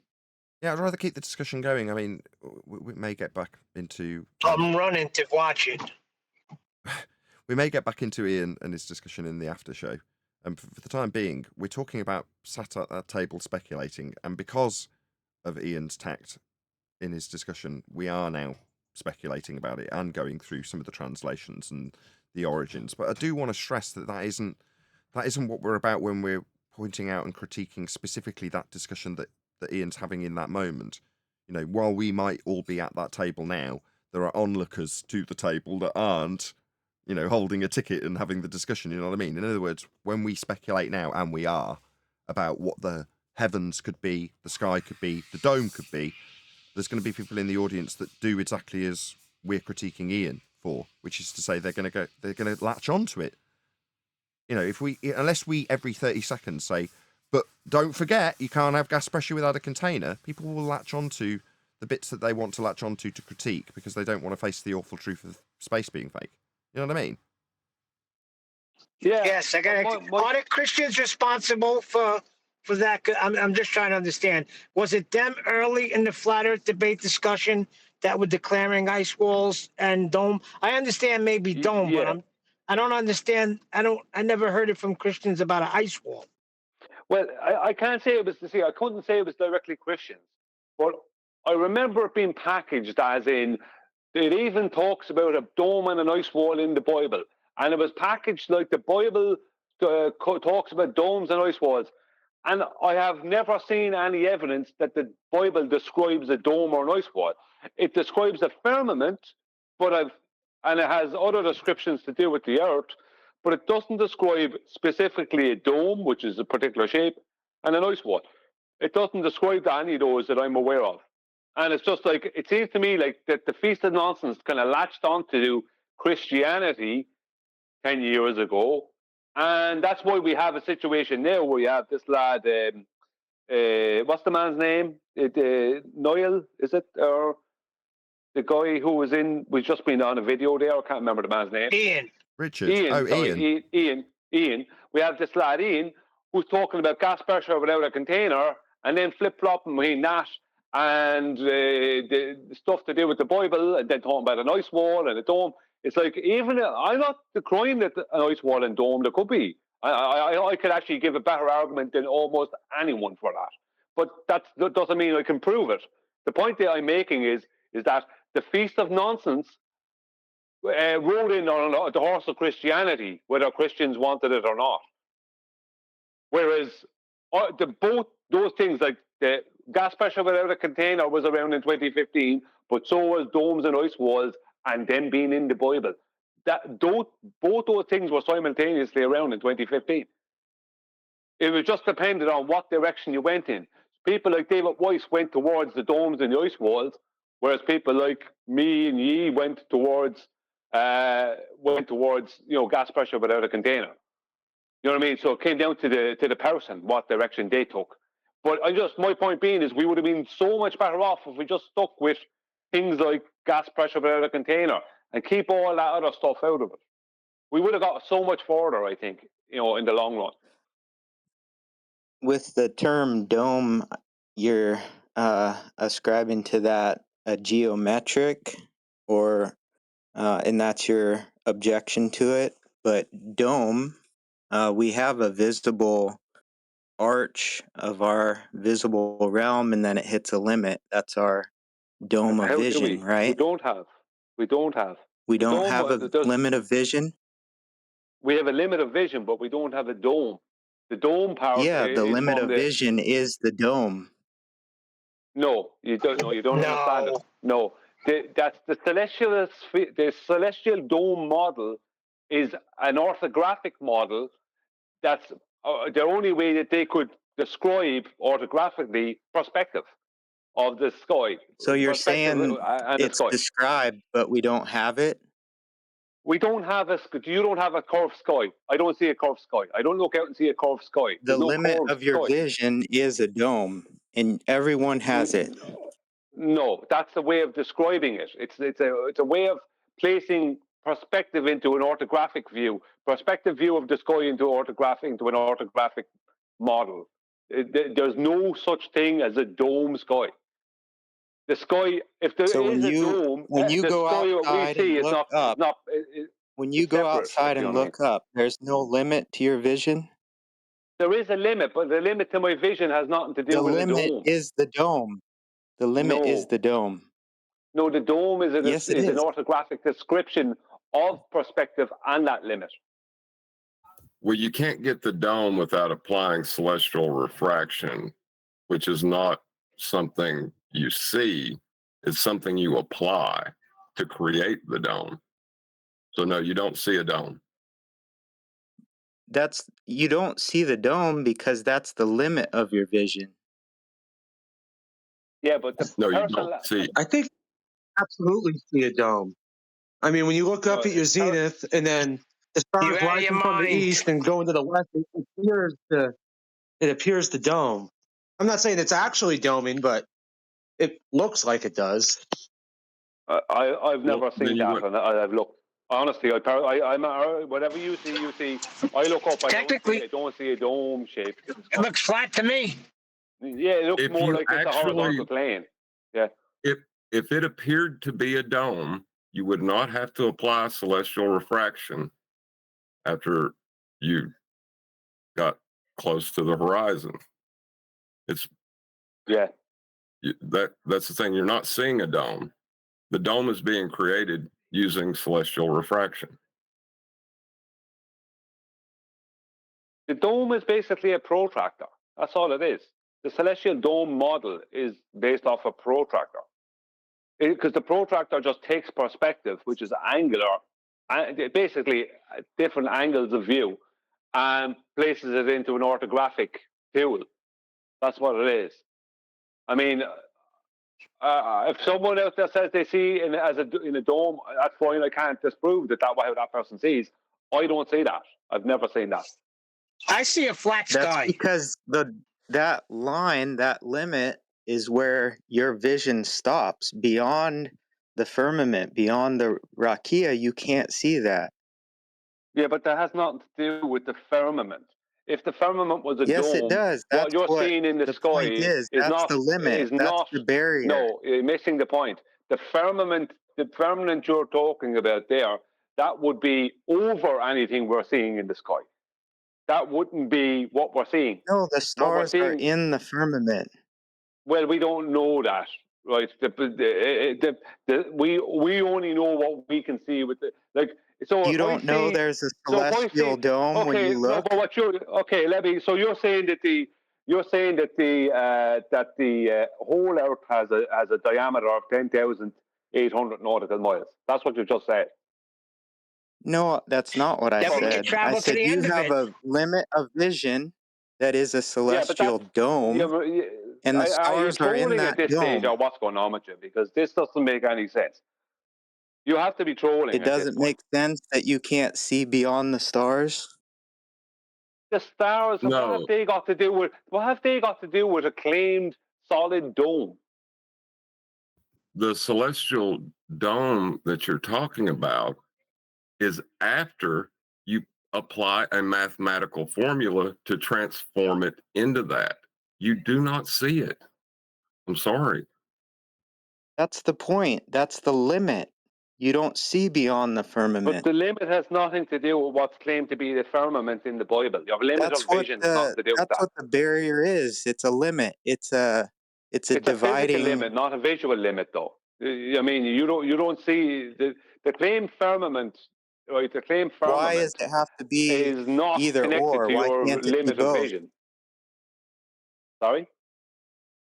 Why can't it be a visible and physical limit? Well, it can be if you're standing next to it. Do you know what I mean? But if you're not standing next to it, do you know what I mean? It's not limiting your vision. You know what I mean? Your vision is your vision. You can only see in 180 Nobody's degrees. claiming to stand next to the firmament. Yeah, but you're as I said, I don't know what's going on. Are you trolling or what? Because this makes no sense that you're mixing up the celestial dome model and the firmament from the Bible. I don't It's not understand how you're mixing mixing up. those You two things just up. have a bias against the Bible. I don't have a bias against the Bible. I have a bias against BS. I smell an etherite. Yeah, I don't know. No, I just have No, a bias. I hold have a on. bias against BS and things that aren't factual. That's what I have a bias against. It is I do not. factual that there's a limit to your vision, correct? Yeah, of course there's a limit. You keep going back to this. Are you saying there's not a limit to? Of course there's a limit to our vision. What has that got to do with the firmament in the Bible? That's the barrier. You can't Of go what? beyond that. You can't see beyond that. Vision, my eyesight has a physical barrier. So So when if I I see, travel, hold horizon. on a second. so no, this If I has to be travel, trolling. This has to be trolling, Neil. There's no way anyone yeah, I could get think those two so. things mixed up. Come on, Well, Yeah. the way you just described that, you can't go beyond the horizon. Is that what you that's believe? what he. Yeah. Because if you travel The out farther, horizon then it's is going to the go further barrier out. between the horizon is the physical limit of dividing heaven and earth. Is that correct? You're And out of you your can't go mind. beyond that, right? And you said you can't go beyond that? Physical. Have you ascended into heaven? He said physical. No, the horizon. Can you go beyond the horizon? The horizon above is heaven, the firmament below is the earth. Have you gone to heaven? You just, yeah, but we're not talking about It's heaven. an We're talking etherite. about the barrier that you just described and saying that the limitation of our view is a barrier. And the horizon, I can go beyond the horizon. John. Yeah, he hasn't denied that he was trolling. Just let you know about that. I don't think Just that don't matters. want you to be wasting your time. Okay, look, let's not No, divide his you're just motivation. Let's not making. argue about his motivation. Right. Where we're at, as far as I'm concerned, other Nathan, is that you're describing a dome and ascribing something from biblical context to that dome, when the very nature of how we deal with the stars and measure them to give us a perspective view in orthographic representation defies that. They stay parallel to the ground. They still have the same perspective effect as they recede towards the horizon from your view, but they don't change as you raise in elevation. Therefore, they're defying some of the principles that would infer that there's a dome of your limitation, or however you want to paraphrase it. It doesn't comport to that when you actually deal with and practically apply what the stars do. If you're Are going to you infer a claiming you dome, can measure the stars? what I'm saying is if you're going to infer a dome, that's the perspective representation that Brian's trying to take you through, then you can't have it both ways. You can't have them stay parallel to the ground in terms of how they behave. That is to say, they don't change when you raise in altitude. You can't have that be the case and have a solid dome-shaped firmament of any description and have it be linked to the stars because they don't behave in that way. But with that assertion, you're claiming to measure the stars? We do measure the stars. You have? We measure the stars for celestial navigation. Some of the So principles how in high are mapping are they? used using those measurements. We You don't measured know the them? How high? height. Just bear with me. We don't measure the stars themselves. We just measure angles to the stars Same thing. via the horizon. Measuring the stars. Well, they're In either visible, not physical. event, if one of the examples was Polaris for that measurement, if you raise in altitude and you're a degree off it, you're not at its zenith, or it's not at your zenith, then it will remain the same regardless of what height you go to.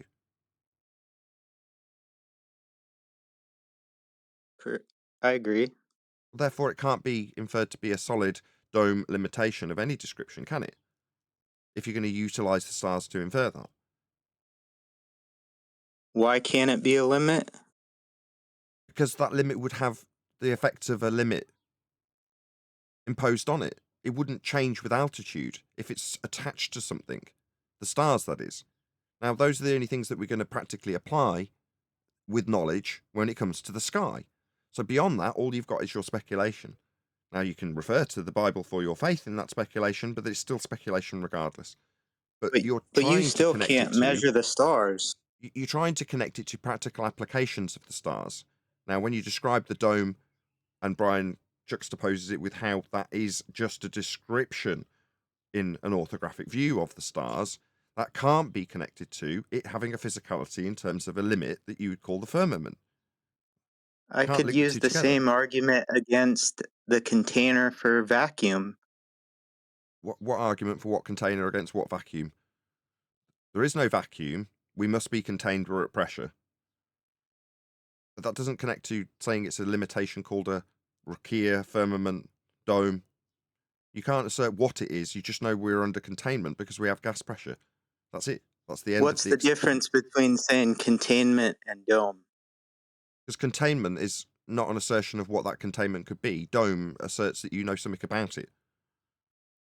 And the inference... Once you say dome, they're going to say, show me your dome. Yeah, and the inference comes from the perspective view from what I've listened to. And you can't do that because the perspective view that you describe comes from the stars and they don't obey those rules. If it was attached to something firm, they're not.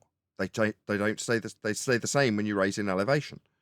The angles and the perspective view that you're going to describe as a dome remain the same at elevation or at the ground level. Therefore, you can't use that to back your position that it is a firmament.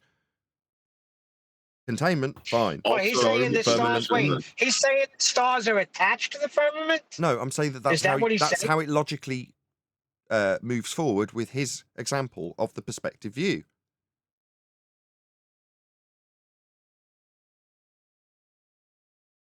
We done? I still smell an etherite. Who cares? Does it matter? He can believe whatever he likes. Same applies. We might as well. I was going to add this on to Ian while we were talking about him. In terms of what you want to believe about what Antarctica might be, everyone's entitled to their belief, and we can all speculate and spitball about what the world might be beyond our knowledge of what it actually is. But when it comes to a critique in flat Earth debate, when we're the most ridiculed people in society, considered idiots, you've got to stick to facts when you're discussing it with others, and there's a wider reach and an audience. If you speculate, then that will be the thing that you are critiqued for. Therefore, to speculate isn't necessarily a great idea. Now, when it comes to speculation about the sky as a dome or as a rakia or a firmament, there is only one assertion that you can make based on evidence. We are at pressure. There must be containment. But it doesn't tie me into saying what that containment is and trying to justify it with a perspective view.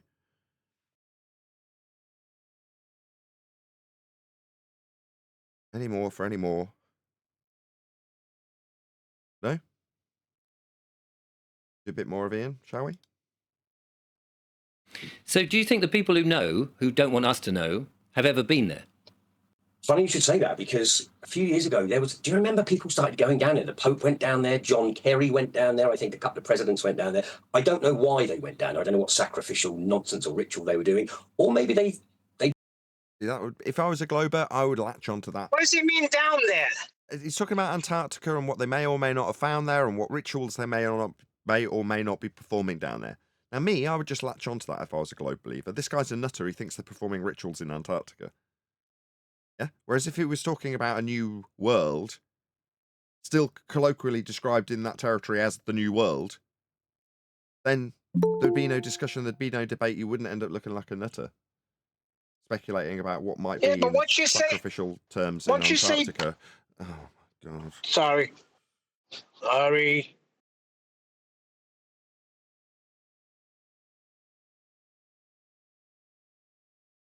Don't do that, Neil. Don't cut me off twice, 3 times, and then when I get annoyed, leave dead air. I went on mute so you can finish. I was in the middle of And it. then You you just didn't do don't nothing. interrupt. But when I stop, because you've interrupted 3 times, don't leave dead air and then say, well, I'm leaving you to finish. Just shut up in the first place and let me finish. Don't leave dead air. That's even more egregious. Talk too much anyway. Oh, my God. Well done, breaking up the flow entirely. Yeah. Can I just say what I was going to say? Once they say down there, ain't they putting them both on a ball? Holy shit.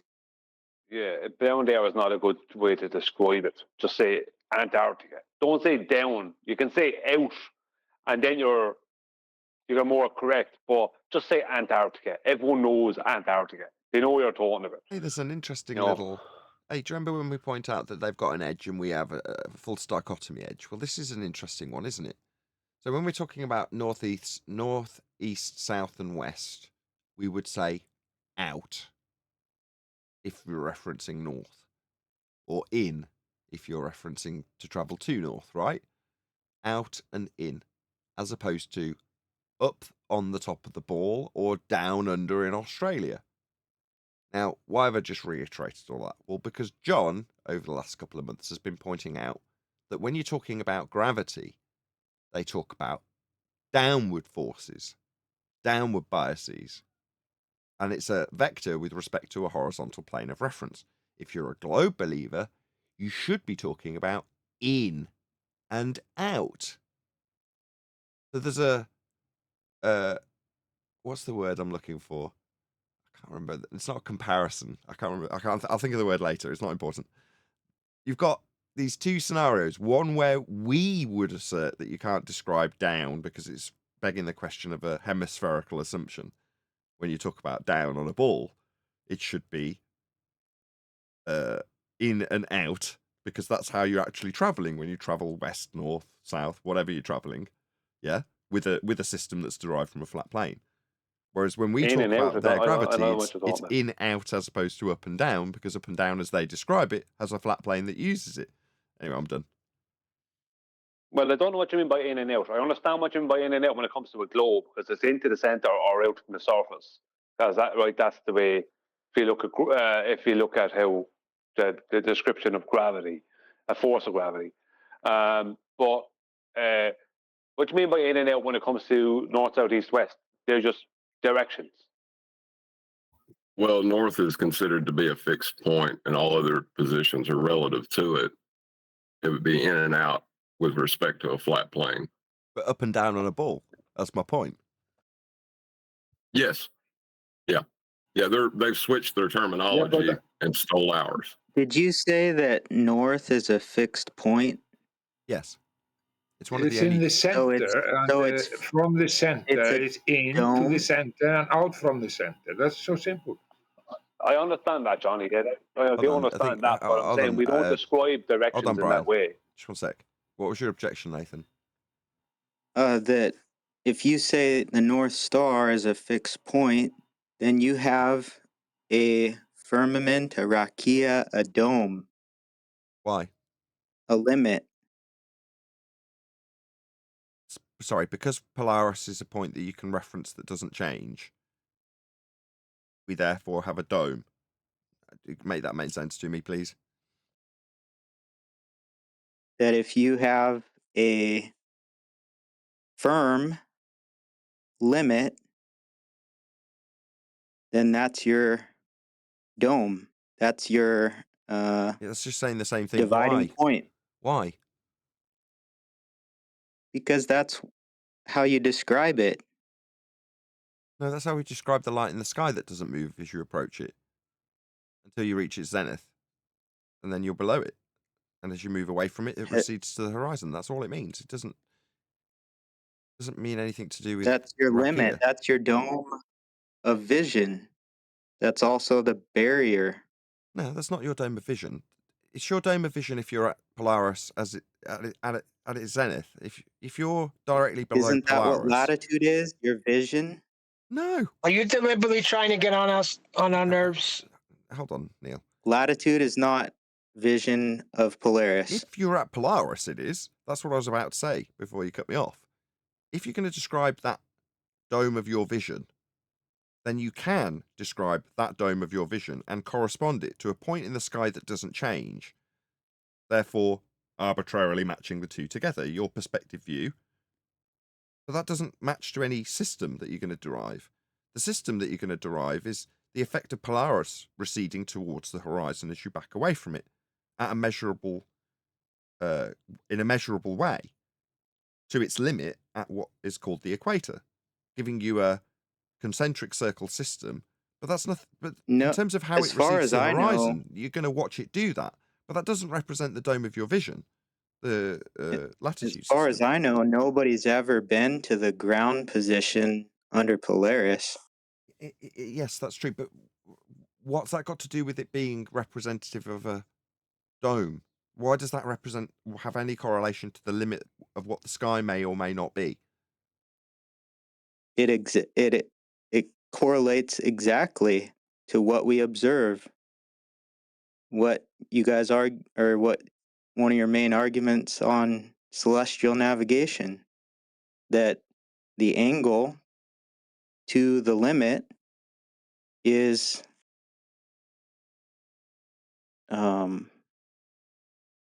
We don't say that. You say that.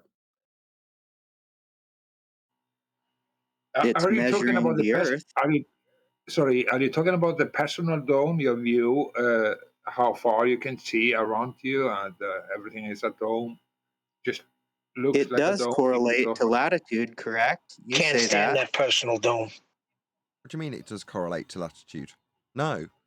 If you're standing at Polaris's, if Polaris is at your zenith, yeah, what the system represents is you backing away from Polaris.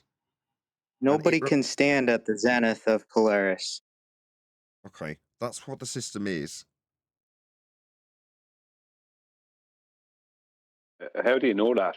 It doesn't matter. It's a complete non sequitur. Do you have a citation? Who cares? Not relevant. That's what the system is. It's you backing away from it. It doesn't represent the dome of your vision. So what you see does not represent your vision. No, you're using an effect of your vision to see what it does as you back away from it. But the position Polaris-centric isn't a representation of your vision. Latitude is not a representation of the dome of your vision. I don't know how many times I can say it. Well, then what are you Polaris seeing? If it's not your Polaris gets to vision? 10 degrees above the horizon, when Polaris is 10 degrees above the horizon, will that give you your dome? No. Because you have to apply a mathematical transformative equation to create a dome from that point. So you don't see a dome ever. Yeah. Can I point something out here? Right, the people don't need to understand about the celestial bodies. Let's just use Polaris. The angle to Polaris doesn't give you a distance. The distance gives you the angle. Right? The dome is based off of, it's the dome, the celestial dome is based off of the distance creating the angular change. So just like a protractor, the base of it is flat and the base of the protractor is flat. So, and as you move, maybe that's not a good way to describe it, but the point is that as you move away from Polaris or move towards Polaris, it changes. So your distance changes. Sorry, your distance change, whether away or closer to Polaris, will change your angle to Polaris. The angle doesn't give you a distance. The distance gives you an angle, and that's where they are using the celestial dome model claim. Orthographically, when they're showing this orthographically. Okay. Just 1 second, Brian, John. you're talking Just about simple perspective. I'm just, it's not that. Just only yeah, just saying that. Just saying, Johnny, that the distance gives you the angle. An angle won't just give you magically a distance. The distance created or gained gives you the angle, and you can form a celestial dome model from those angles. But that doesn't mean that the sky is a dome. If you understand what I mean. No, but they use their name, and there's other name for it, and yeah, you don't have to use the word dome, but that's the other guy is trying to say. It looks like that, and your vision is telling you it's something like that. But there's also the far away everything is going. It will going down. I will make some dome vision somehow. And I will also point out that what we are talking about from the center point is about everything is about the sun and the circle of the sun pattern. That is making this circle on the middle point. What's the middle point? That's the middle point of the sun pattern, and that is the world we are living in. So we have to take it there from there. Sky appears like it kind of domes. I'm not saying it does. I believe everything's traveling in straight paths overhead, but it appears to go down just simply to perspective. So I get why people are like claiming their personal dome of vision, because that is pretty much what we all see. I don't really understand. That's not always the case. If you look at some star trails, they look like they diverge in two different directions, even right before your eyes. So how does that look like a dome? Well, see, I just because I moved about at the very beginning of September. I ended up moving. I was at the same place for 5 years, and it was a nice big open field. And I had a couple neighbors scattered around the edge of the field, and I used to set up my telescope in the middle, and it would be jet black, and I had really good view of both, like from east to west was nice and clear. So I'd see Jupiter rising up over the trees, and I know it's not rising; it's coming straight, but it just from my vantage point, it kind of looked like it was arcing up. And then once it became zenith, it looked like it was arching down towards the east. And that's when it kind of clicked with me. I'm like, oh, I see what people are talking about, how the sky domes. I don't think it's an actual dome. It's all just perspective based. That's why Globers think that the sun's going below your feet when it's setting. It's not. But anyway, that's just my opinion on it. I mean, I think it kind of looks a little domey, personally, but again, might not be all the time, and it could have just been from where I was standing too. I mean, who knows? Well, if I give you a little bit of information about the sunset, just because you brought it up there, officially, the horizon. This is the horizon officially. It's not flat Earth. Officially, the horizon is not a physical geometric edge of a globe. It's an optical phenomenon. Now, they can claim it's refracted, a mirage, whatever, but the point is it's not physical. But officially, the sun you see at sunrise and sunset at the horizon is also not the sun. That's what's called the sun mirage. So when you see a sunset, you're seeing a sun mirage. This is official. A sun mirage meeting an optical phenomenon. So it's two optical phenomenons meeting. That's why you can go. You can watch the sunset, or Neil deGrasse Tyson can watch the sunset at the base of the Burj Khalifa, and then go up to the top of the Burj Khalifa and think he's watching a second one. But the sun never set in the first place because it doesn't. That's the sun mirage he's seen 2 times. The sun is actually not in that position, and it's not touching the horizon. Yeah, it's only a mirage of it. Yeah, so officially, there was no such thing as a physical, tangible sun going down behind a physical, tangible horizon. Right. Well, it is excuse me. It is our apparent view that you are seeing the sun, and I have to use the oxymoron term, atmospheric magnification. There's a lot of things that came in. It's not one thing, and then perspective and this and that. So how you can see the sun, that's moving into OPEC of everything meeting together, the sky and the earth, and the angle is getting smaller and smaller, and angular resolution. So there's many things that come together and make this happening. And the sun is going in and in the OPEC and it disappear. It can, and there is a video of it. It's just fading into it, so it's not going down. It's fading in. That's absolutely clear. So yeah, there's a bunch of videos where the sun just kind of that's the point. dissolves. It's not the sun; it's the sun mirage. Same in the morning. It's the sun mirage. It's not the actual sun. Not officially, but they don't really highlight that. Yeah, but not all the time. There's a different in different study that the sun is in. It's not always the same thing happening. There's a multiplication. There's a lot of things that can appear. That's I'm trying to say. It's not only one thing. Yeah, but the point is that they've told us and children for generations upon generations that there's this physical, tangible sun that's going down behind the physical, tangible horizon. When that's not true, officially the horizon, nor the horizon nor the sun, are physical and tangible. When you see the sun at the horizon and either the morning or the evening, the horizon is claimed to be a constantly refracted position, right? That means it's not tangible. It's just light. It might be physical, but it's not tangible. And the sun is claimed to be the sun mirage when you see it in the morning and the evening.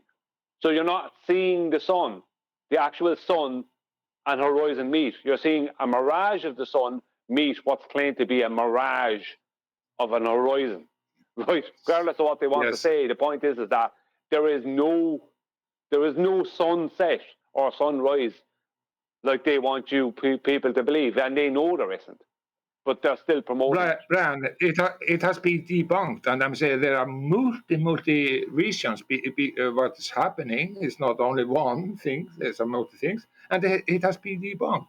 Nobody really can say the sun is going behind something like an earthquake. That's just stupid. That has been proved, debunked. And just like I said before, we have a drone in the higher altitude.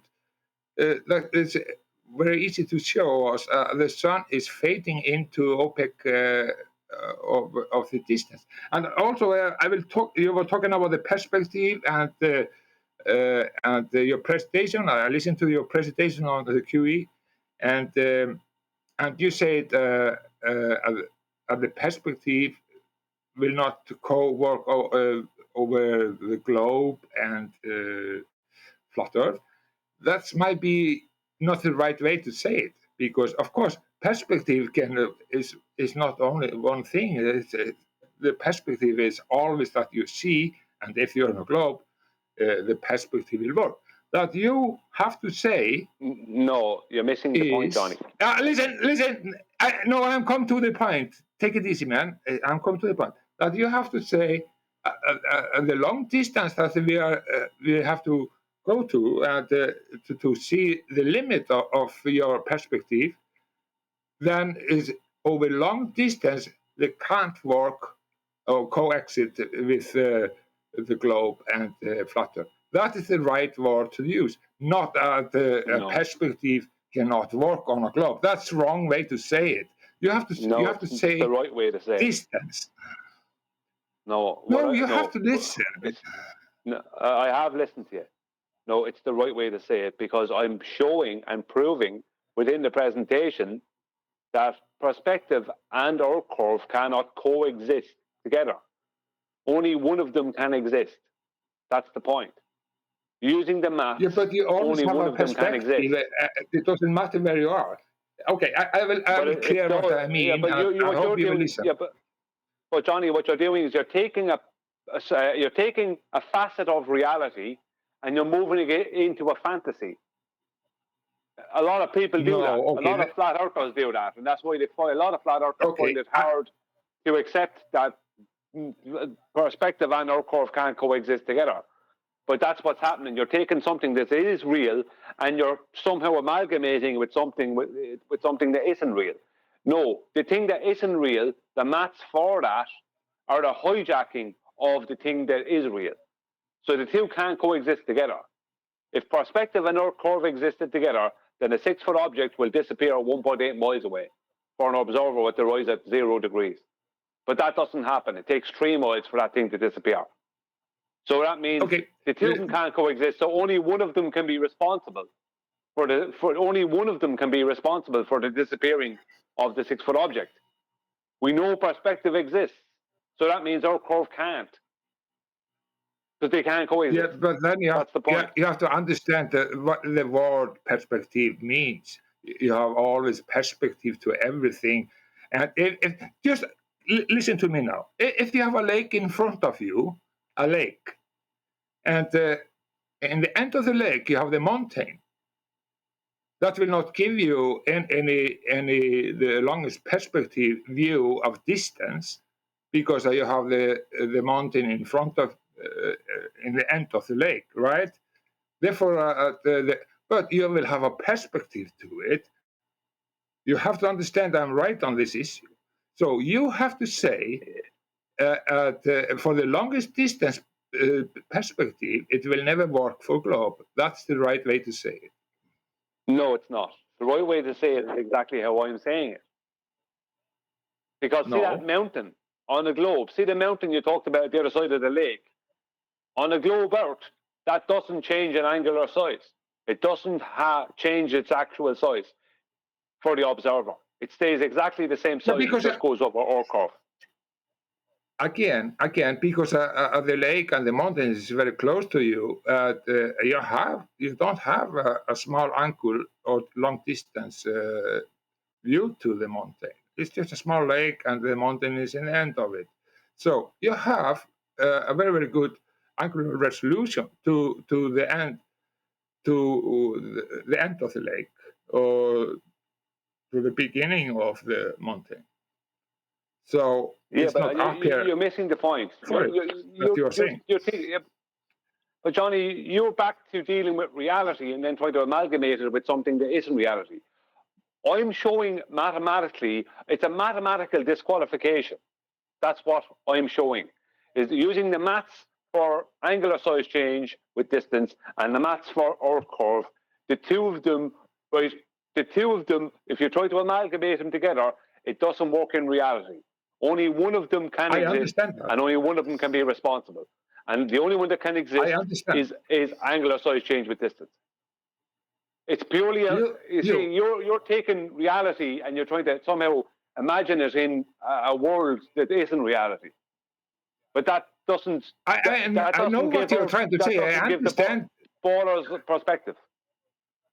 I understand, but what I'm trying to say, you are not using the right sentences or word to describe what you're saying. That's all I'm pointing out. You have to disagree with you, Johnny. I have to disagree with you. You have to say the distance limit to the angular resolution. That you have to say. But I don't. It will never work. But I don't. Because it's mathematical. It's a mathematical disqualification, as I said. Yeah, that's exactly what I'm saying. That's mathematical. Your limit of vision, how far you can see it. That's exactly what I'm saying. So how can I be wrong? Yeah, I'm just pointing out. You cannot say a globe and a flat Earth perspective cannot coexist. That is a wrong way to bring it out to the front. No, I'd have to disagree with you. I'd have to completely disagree with you, Johnny, because that's the truth. That is just a factual statement, Johnny. And I prove it mathematically. I prove it through the process of elimination, mathematical elimination. That's what I'm doing. That's the point. So saying that our curve and perspective can't coexist together in reality is a true statement. Do you want me to start crying because you're not listening? Yes, I am listening, Johnny, but you don't understand my point. I think you just don't understand my point fully. I'm saying there always some kind of a perspective. You just have to say, just like I say, in mathematics, you have an end resolution. That is the angular resolution that you don't have any chance to get this perspective that we are talking about. And I am giving you an example because this is not the limit, because the mountain is in front of the lake and in front of you and in the front of your view, and it's not so far away from you, then your angular ratio limit has not been there, but you have absolutely perspective to it. So that I'm pointing out.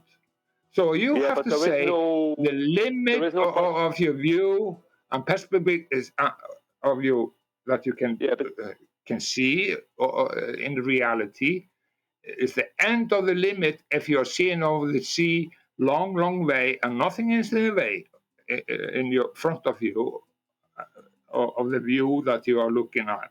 Then you will get this angular resolution limit, but it has to be absolutely free. And that can only happen over long distance. That you have to say. That's all I'm saying. I don't need an angular resolution limit. I don't need that. I can see that the door that's 15 feet away from me has has an angular size. That door has an angular size. I can see the post on the stairs next to it has an angular size. Those things don't exist in globe maths. You're missing the point. You're handing the ballers an opportunity to have perspective when you're allowing them to have it. When it doesn't exist within their paradigm, it's the thing that eliminates their paradigm. That's the point. I don't need. I don't need a distance. I don't need any great distance. I can see that the door I'm looking at has an angular size. That doesn't exist in globe mathematics. In globe mathematics, that door can't have an angular size. That's the point. It can also, you're missing the point. Say, no, I'm not missing the point. I'm just talking about how to say it that will fit better your argument. But I don't know how I'm saying it is the right way to say it, Johnny. Because there's no grey area, there's no messing. It's a purely factual statement. Yeah, you can say if you have a house in front of your view, because it's on a globe, it has to tilt away from you, and so on and so on. But that's too difficult to take in. But that's their problem, Johnny. Leave that be their problem. We don't have to think about that. Leave them have that problem. Leave them make up whatever nonsense they need to make up for their crazy paradigm that doesn't exist. That's the point. We know in reality perspective exists. We know that both perspective and Earth curve cannot coexist together. It's provable. I can prove it. I did prove it. I can give anyone the maths. I can show anyone the proof of it.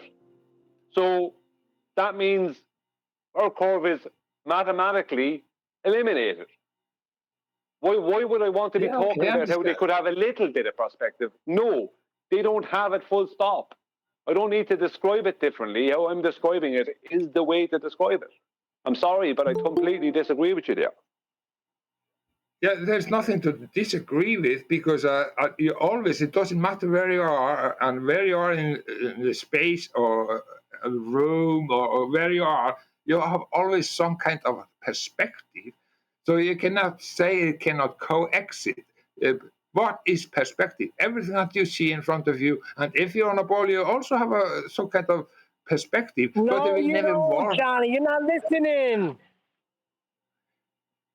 No, Johnny, you're not taking it in at all. You're doing what I said, Johnny. You're dealing with reality, and you're trying to somehow fit that mentally into a non-reality that you don't live in. You need to break away from what could work on a globe. The globe doesn't exist. That's the point. There can't be perspective on a globe because perspective is the very thing they hijack to make their maths. Their own maths disproves their own globe. That's the point. Okay, say if you're in a Tivoli and you're standing, you're sitting on a so-called globe that is spinning in the garden there, and you will have some perspective sitting there. It will Johnny, not take why are away you doing from this? you. Johnny. That's in reality. I Johnny, know it's in not reality. We're not living on a perspective spinning ball. exists. I'm just saying, the only thing I'm saying is you have to take in and say, over long distance, you will never get. I don't have to do that. I don't have to do that. It's 1.8 but if you do that, miles a long then distance. it's no problem. Then everything is okay. Then But you don't have to do any of that. Do you think that perfect you if can you have say our that. curve and perspective simultaneously, Johnny? Do you think the two of them can coexist? Our curve and perspective? Yeah, no, if I'm an artist and I'm drawing a picture, everything I see is also perspective. Yeah, but that's whatever. I'm not asking you that, though. I'm asking you, do you think that on a globe Earth, that our curve and perspective can coexist? That we can live in a world where perspective and our curve of a globe of radius 3959 miles? No, it can't happen because over long distance it will never work. But no long distance has nothing to do with it. That's not the reason why it can't happen. Maybe it will happen over 10 meters, you have to say, right? So you have to say over long distance. It can't happen because it doesn't fit reality. Because when you try and make it happen, it doesn't fit reality. If you take a 6-foot object, right? Let's say your eyes are at the waterline, Johnny, right? The water is nice and flat and calm. And you have a 6-foot high boat and it sails away from you, right? If our curve and perspective existed together, then that 6-foot high boat would disappear from view at 1.8 miles away. Because at 1.8 miles away, 3 feet at the bottom of the boat will be hidden by our curve, and the top 3 feet will have become too small to see. That will have reached the 0.02 angular resolution limit. So that means that 6-foot You are making my case. 1 second. Yeah, just let me have it. Let me say it. That 6-foot boat would then have to disappear at 1.8 miles away. We know that doesn't happen. We know that boat will take 3 miles for it to disappear. That means our curve and perspective cannot coexist together. Only one of them can be responsible for the reason that the boat is disappearing at 3 miles away. We know that angular size change exists. We know perspective exists. That disqualifies the existence of our curve. You can't have both together. Yeah, you are saying the same thing again and again. You have to let in. We have conversation here. It's not. There's not in the conversation, Johnny. That's the point. You might want to give him a bit of perspective. But hold on, Brian. Go ahead, Johnny. Okay, that's what I'm trying to say. You are making my case. Exactly that I'm saying is, that's not possible because if you're on a globe, you have the Earth curve, and it will never come over a long distance to give you the perspective that we have in reality. Therefore, over long distance, will just like we are talking about all through, if it's so far away from 3 miles from 1 foot up, it's 1.22 miles out that your ability to see, you don't have any possibility to see any perspective over long distance. That's the only thing I have to point out. You have to say over distance on a globe, you will never reach that we are reaching. I don't, reality. Johnny. I even gave an example in my presentation last night of perspective causing a 1.227 inch high object, causing that object to disappear over 270 feet. 270 feet is not a long distance, Johnny. Perspective exists. Brian, why is it so hard? Why are you butt-hard or something? Can you just say over long distance? Why can you not say over long distance? You will never get the end of the angular I can show you Mitchell's demonstration over a kitchen table, Johnny. A 5-foot long table. I can show you Mitchell's demonstration of a coin disappearing. I don't need to show you a 500-mile distance or a 5-mile distance. I can show you a 5-foot distance. Distance has nothing to do with it. I don't need to mention distance. Yeah, I agree with that. I agree with Mitchell from Australia. Yeah, it's absolutely brilliant, but it has nothing to do with Yeah, my but argument. you're saying to me, I must say over a great Hold on, distance. I Brian. don't Hold on. need to say that. Hold on. He's saying he's got a different point that you're not picking up on. Go ahead, Johnny. Let's hear it then. Okay, what I'm saying is he said there's no perspective possible on a global Earth. Yeah, I said, yeah, there's perspective overall. If you're drawing some image, you have a perspective from something that's only 10 meters away from you. So it's a wrong sentence that you're using. And I am just pointing out the sentence you have to use to get it right. That is, over long distance, you will never got the angular resolution limits that one perspective can give you so far. I don't need a long distance to show an angular resolution limit. I can just show Mitchell's video, and it shows an angular resolution. Okay, stop, both of you, stop. He's saying we weren't taught that at a long distance you need to account for angular resolution limit. In other words, to rephrase Johnny's point that he's objecting to, we were taught that at a long distance, Earth curve gets in the way of boats and buildings. That's why he's caveating it with the long distance thing, I think. Is that right, Johnny? Yeah, I'm pointing out that, yes, exactly. They say maybe 3 miles out you're able to see, but we see it. And we say in the reality, we get on our perspective and our angular resolution is going wider than that. That's what we have to point out.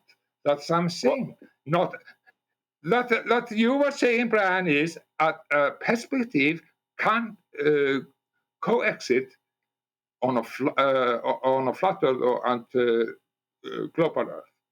And I am pointing out, no, yes, no, you're not getting what Brian's saying. Stop. No, Brian's not saying that. He's saying that when you assume a globe Earth, you can't simultaneously have the horizon represented or the point that things get to disappear bottom up first.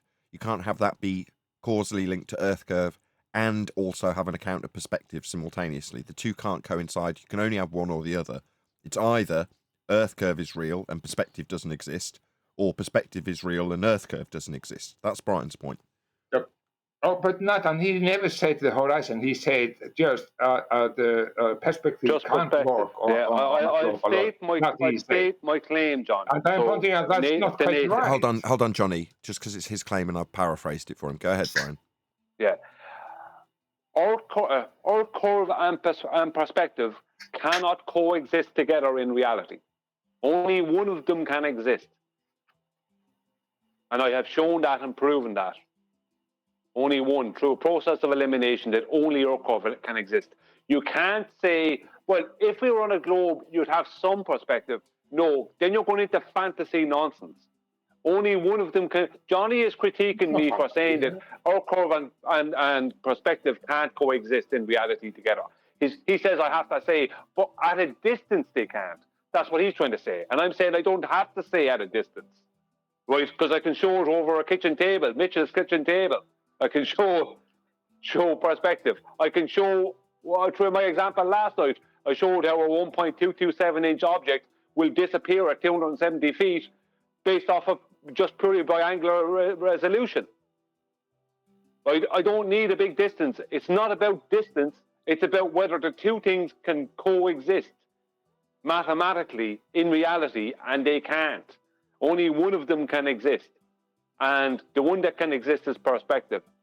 That disqualifies the existence of our curve. Johnny is taking some reality and he's trying to somehow allow the globe Earth to have some of this. No, that is non-reality. It doesn't exist. So don't try and mix reality with it, because that will only convolute the whole thing. That's why I'm saying I'm proving, not just saying, showing and proving that only that perspective and our curve cannot coexist together. End of story. They can't. That is a factual statement, and Johnny wants me to change it, and I'm saying I won't. I'm not saying that you have to change it. I'm just saying that absolutely over long distance, then nobody can say anything against it, because they can say, "Oh, so you don't have any perspective over 5 meters or 10 meters on a globe, and the globe is so big. That's stupid. Then you have a problem to talk about that. Just say I don't have the any limit problem. of I don't have to the go into any of possibilities that. of angular resolution limit. You cannot have that on a globe. It's easy. Then it's finito. That's all I'm saying. But that's what you just said. They are ballers that love that, and they just go, "You can have angular resolution limit on the globe," and they just walk off. That's the point. I'm not just saying that you can't have perspective and or curve coexist together. I'm showing why you can't, and I'm showing the maths for it, and I'm giving real world examples with proving that our curve is disqualified mathematically. It's not just I'm just saying something. Okay. No, I'm saying it's interesting that you're saying the cone is like a scaling. We are able to scale it down on the table and use the cone and move it, and we can see what's happening. You're absolutely right about that. So what's that? Are you? Is I wrong then? But because if in reality you're on some curved surface and standing on some curved surface, you will always have some perspective what is in front of you, but you can have the same perspective in front of you over long distance like we have. Not on a globe, reality. Johnny, you won't. Not on a globe. Not on a globe.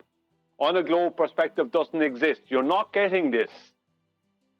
You don't understand the globe paradigm. I'm sorry, where is I am wrong? Okay, where is I wrong? Maybe I'm wrong.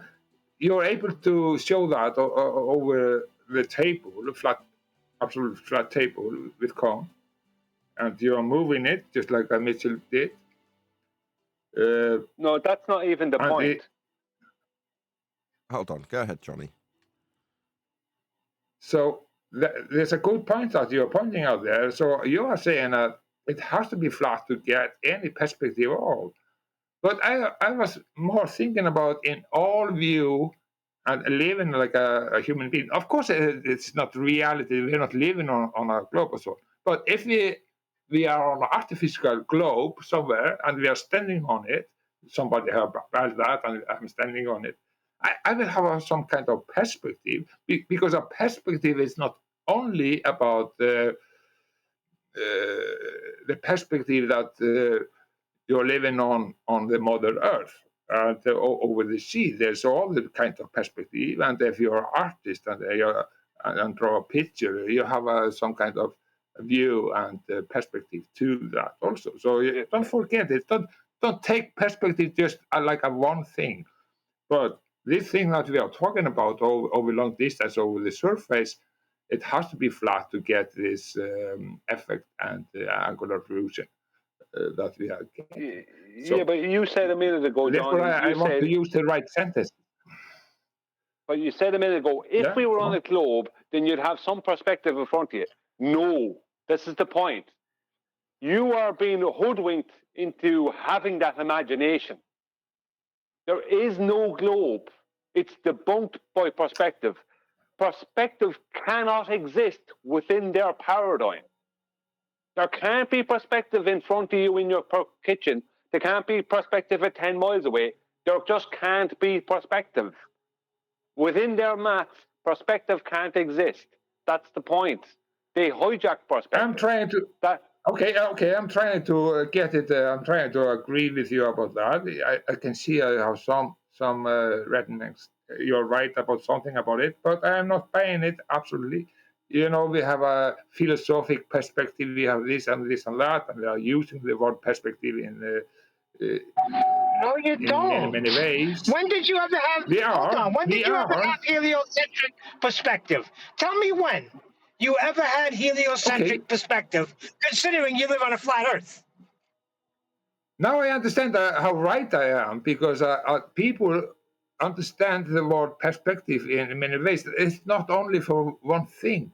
Therefore, he has to use the word around it: distance, angular resolution, a limit.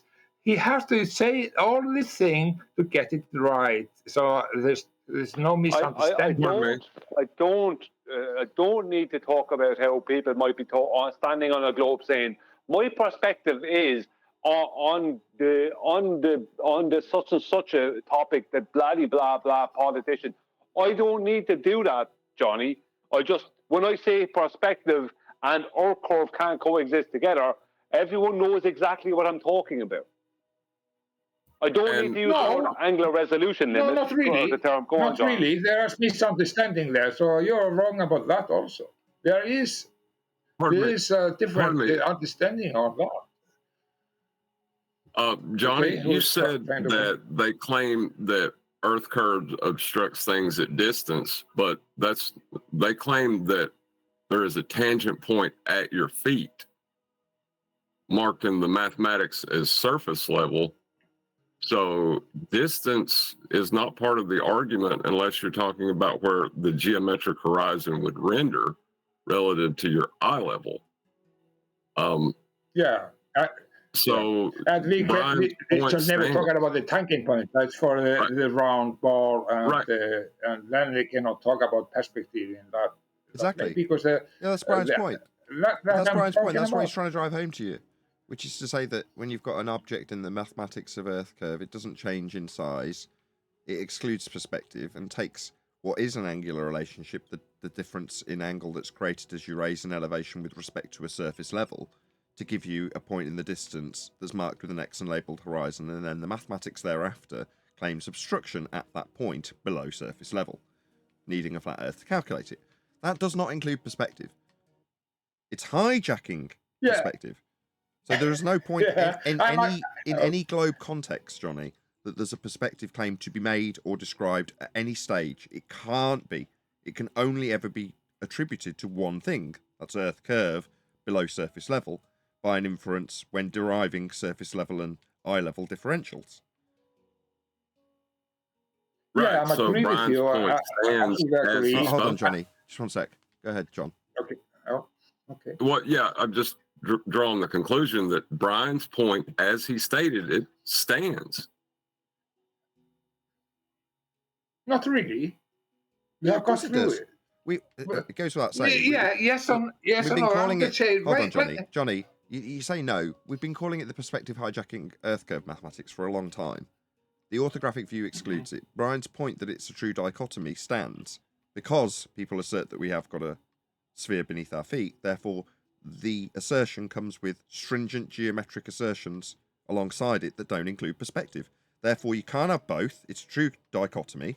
Once you show that it is perspective, it cannot be Earth curve. That's all. That's Brian's point about as concise a summary as I can give it. Okay, but why do we have to be lazy? Why can't I just say make it accurate like I pointed out? So there's because it already is accurate. There's a lot of misunderstanding of perspective.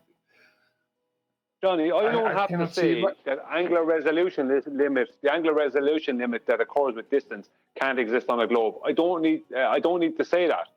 What's a far better statement is the one I'm making, is that perspective and our curve, that's all the effects of perspective, and our curve cannot coexist together. That is, I can show it, prove it, give the maths, everything. Through a process of mathematical elimination, only perspective, because we're dealing with reality, only perspective can exist. That means our curve can't. It's that simple.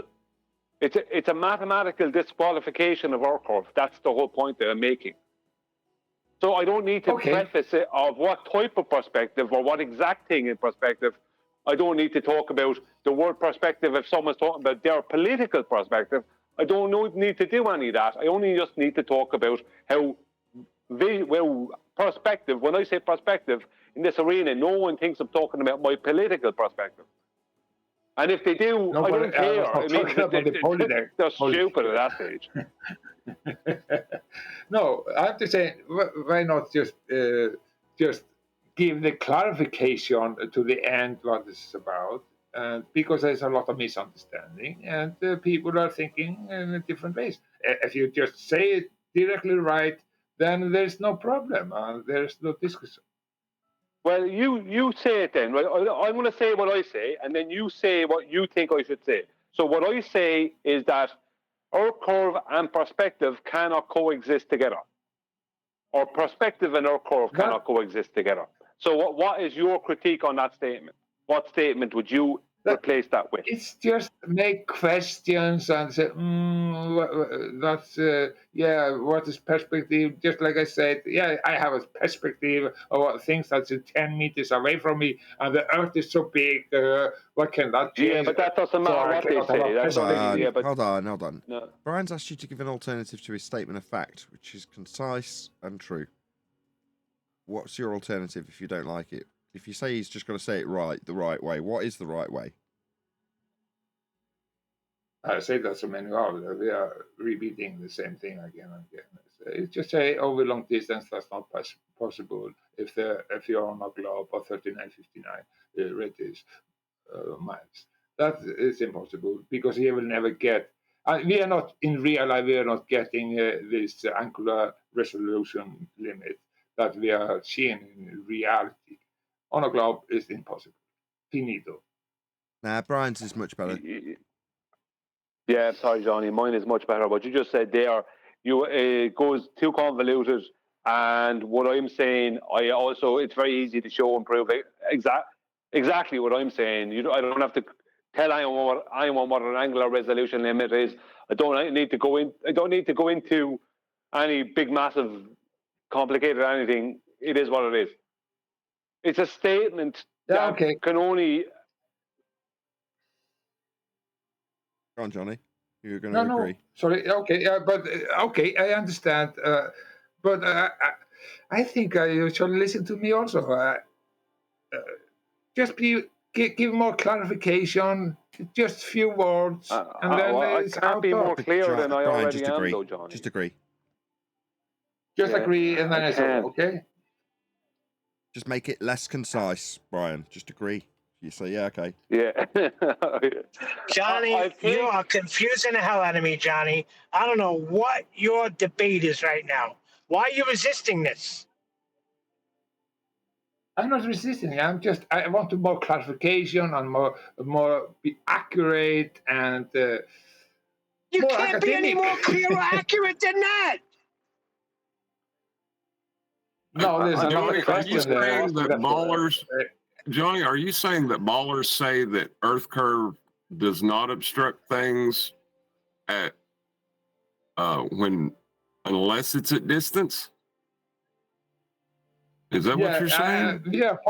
We are pointing out that they have to have the heel in the way, and if they're saying because of looming or something, what is the?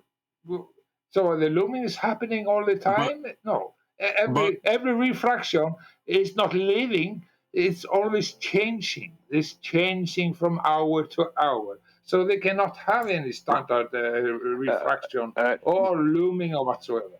John refracted John.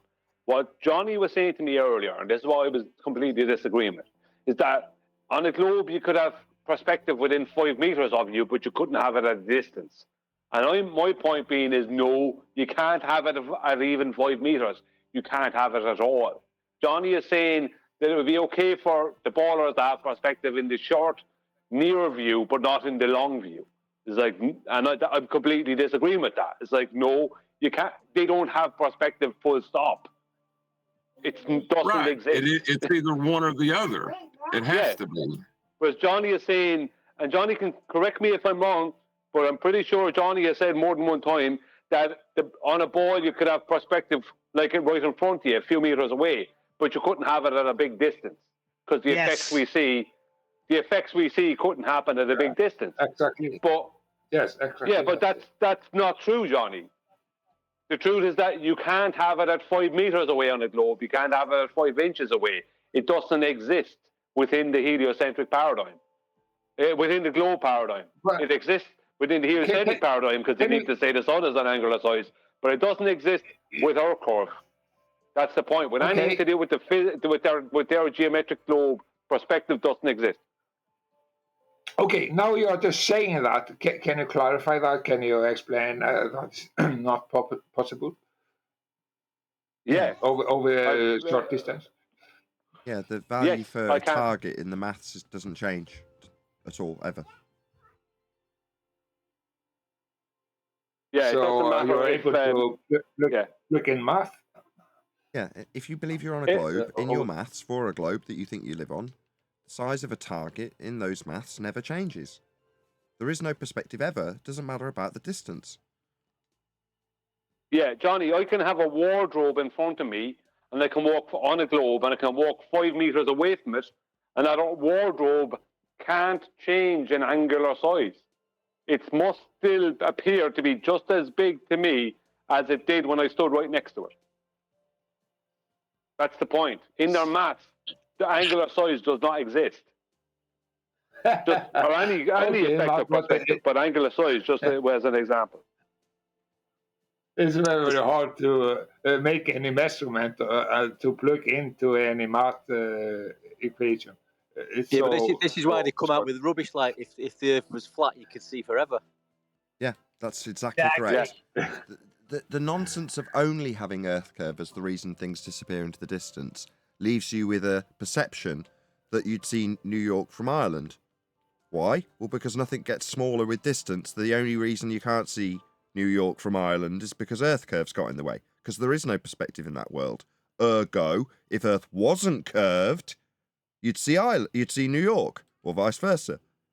That's their logic, because there's no perspective. Yeah, they'll tell you that too. They'll say, look at all the excuses flat earthers have for bottom-up obstruction. We just have one. Earth curve. That's right. Yeah, we had Tim Osman on once who made that very statement. Yeah, look at all the excuses that the Earth curve deniers give. And then he listed off about 200 different reasons why things could disappear into the distance. And he said, here's my column, Earth curve. But yeah, that's the only thing you can ascribe to it. There's no other effect in those maths. There is no perspective. There's only one assertion. It's Earth curve. And Earth curve has been debunked. Yes. See ya. But that doesn't mean we have to branch out into explaining why we have a horizon. We can just simply at that point show how the horizon's practically applied for navigation, rather than trying to explain diffraction limits. That's entering into your own false dichotomy at that point.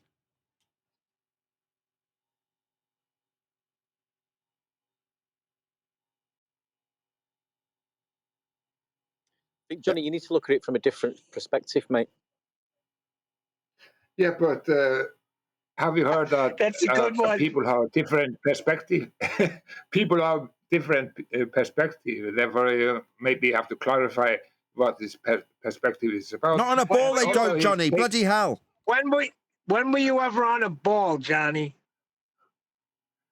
Where you could apply this perspective you talk about? Maybe on circus that you're trying to stand on a ball. Yeah, no, not really. I'm not so good at that. I don't know anything about that. But what I'm trying to say is that you always have a perspective over some distances. It doesn't matter the shape. But if you are talking about mathematics that you're talking about, and over long distance, and we are talking about geometric and position from the star and the angular view, it cannot be otherwise and flat over long distance. That's what we have to point out, because there can be very, very much refusing thoughts. If you don't clarify it into the end, what it's about, and that's absolutely just like the best argument is the celestial navigation and how you use the sextant as a simple instrument to prove what we are talking about. That's absolutely the best argument that I can think of. Johnny, you're back to saying that I have to add caveats to the statement I make. I don't have to add caveats. I don't know why you're not getting that. There's no caveats there. I don't need to say at a distance or angular resolution. I don't need to go into all that. My statement is a statement of fact that anyone can make. If they understand it, anyone can make it and prove and support it. Anyone.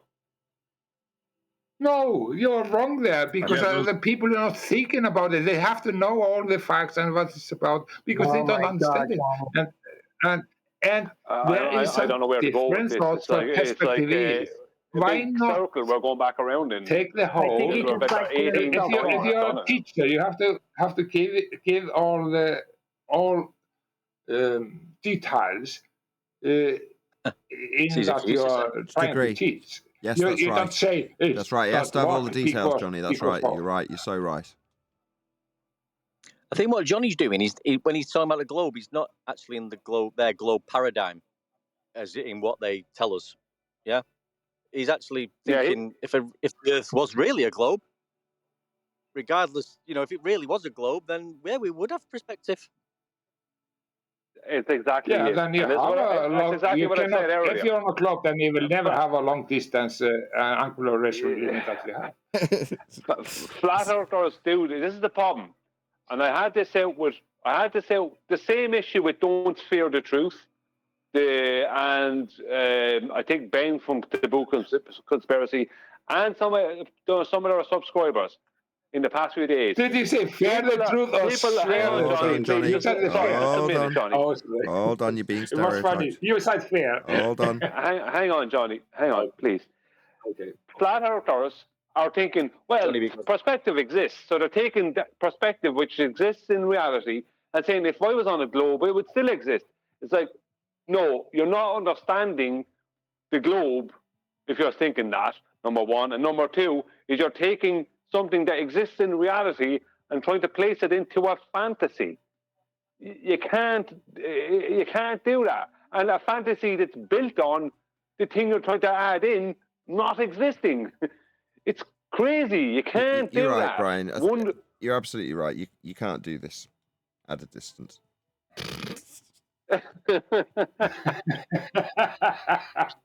Oh, shit. Okay, Brian, we understand your frustration, but you have to understand that it's a hard mountain a long fucking hard mountain that we have to go over, and people don't understand. And if you are using argument like that, it can't be done like this. You have to be able to give a specific clarification. That's I can, and I did. Yeah, Brian. It's not just a statement.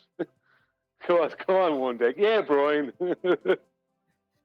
Well, doesn't it matter to you that they actually make fun of us because we talk about perspective and they say it's just an excuse for bottom-up obstruction? Do they say it distance at that point, or do they just say bottom-up obstruction? They don't know what they're talking about. This is just it's a curve because at the bottom is gone up. It's the same thing. 2017. It's popping up now. They have nothing new, and there's some new babies that's coming up. All of the other guys, they're not there anymore. And well, now. I do flight agree captain, with that. From Australia, what's the name of him? He is not talking so much anymore. I do agree that Brian is. I do agree that Brian is kicking a dead horse, but it doesn't change the fact that Brian is correct in his statement. That is a true statement. Yeah, he is true in his statement. Yes. But the only thing I want him to do is to say over long distance and this. Why though, Johnny? We're going through this long distance again. So everybody will understand. They will. Normal people will understand that. But if you just say it will never work on a globe and this, people don't understand that. Just go over it one more time, Johnny, because I'm just not quite grasping it. But again, it's like in the mathematics, it's like an old drama from LP again and again hacking. In the mathematics they have hijacked to claim this Earth curve width the distance is only relative to the horizon. You could lower your eyes all the way down to, rubber ducky level, right? And they would say that was Earth curve right there, right in front of your eyes. Yeah. So it's Actually, just like maybe the ocean lot is can take away the whole big cargo ship, and if they were Why are you alone, agreeing with them? wave. Hold on, you've just spent 25 straight minutes arguing that this only works at distance. Now you're agreeing with them. What's going on? Were you just wasting our time, Johnny? I am agree with them. But I know you are. Don't want to take in the world. I took the rubber ducky to do it. Okay, so we can leave out that caveat then about it being at distance. Yeah, I hope so. I really hope Excellent. so. I hope so too. God, that was 25 minutes I'll never get back. The rubber ducky always gets it. Rubber ducky's the winner. That's why it's the one. If you put zero observer height into Metabunk, do you know how far away your horizon is? 0. Yeah. Your horizon is a tangent point.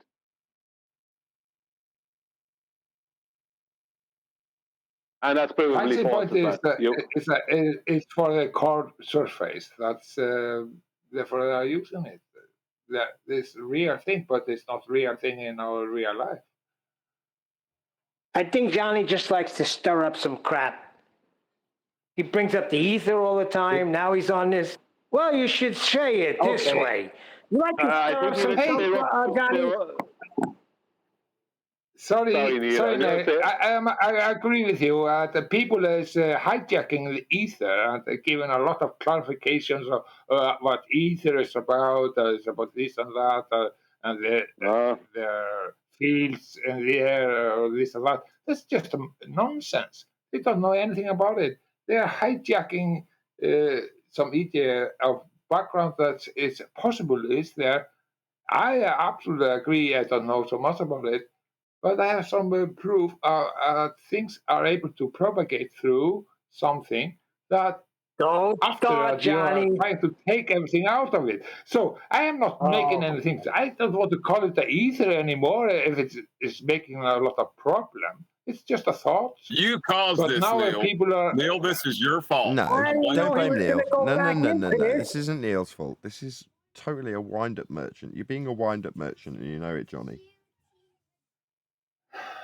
I'm just saying there is something about it, but if people are totally ignored me. And making Johnny, yeah, I listened really carefully to the laugh that you gave out at the conclusion of the last discussion that took 25 minutes. Now you're straight onto ether to trigger someone else on the panel. You know what you're doing. I know what you're doing. There it is again. I'm letting you think about it. That's why I'm blaming Neil. Why blame Neil? Because he bit. Oh, because he bit. Yeah, it's I was just saying that, Johnny. Sorry. I was not doing it. It was Neil's fault. I'm not doing anything. Oh, no, it's definitely your fault. Blame still squarely lies with you, Johnny. Just diverting it onto someone who bit. In other words, we've only got ourselves to blame when we bite on your nonsense that you know you're doing. That wasn't a get out. Bloody hell. Yeah, I was just describing Johnny's MO. No, you were not. You bit. No, I said it seems like you want to stir up some crap because it's always either ether. Now, today it's how Brian should be explaining it a different way. I think he just likes to stir the pot. Keep him Brian Frosty. That's nothing to do with it. Fine. Nothing to do with it. We all know the perspective hijacking aspect of the curve calculator. Brian is refining what is already a very sharp blade, and more power to him. The fact that Johnny's going to say it needs to be more refined, it's like, how much more refined can you get? How much sharper edge do you need on this bloody blade? You know what I mean? It's about. It's not about we are against this other. It's just about I want more words and clarification in the clarification of what he's talking about. Au contraire, it is just like being a dentist with a precision drill that costs tens of thousands of pounds because of how highly accurate it is. When Brian swoops in and points out that there is no accounting for perspective, it cannot coexist with an Earth curve that doesn't include it. That's about as concise as you can possibly be. You're just chopping the heads off globe believers when you tell them or stop them in their tracks. Excuse me, what do you mean from your perspective? In your world, there isn't any. Yeah, but it will make a confusion and people will not listen. You have to be very specific. That's not my problem. Or nor is it Brian's. The fact that people can't listen or comprehend something as concise and as simple as you don't have any perspective, because they don't. Oh, well, in my world, I've still got it. It's only at distances because you've explained that mathematically with a reified horizon that's supposed to be Earth curve at 3 miles, therefore at distance, according to you. I can only comprehend how they don't have perspective at distance. No, they just don't have perspective. Full stop. End of discussion. Doesn't matter if you comprehend it or not. Not you, the person you're appealing to. Correct. I am stopping. Yeah, and if they appeal to distance to you, just pull out the rubber ducky. Hockey talkie, what is that? What's the definition for hockey talkie? What is it? You bring them to ground level.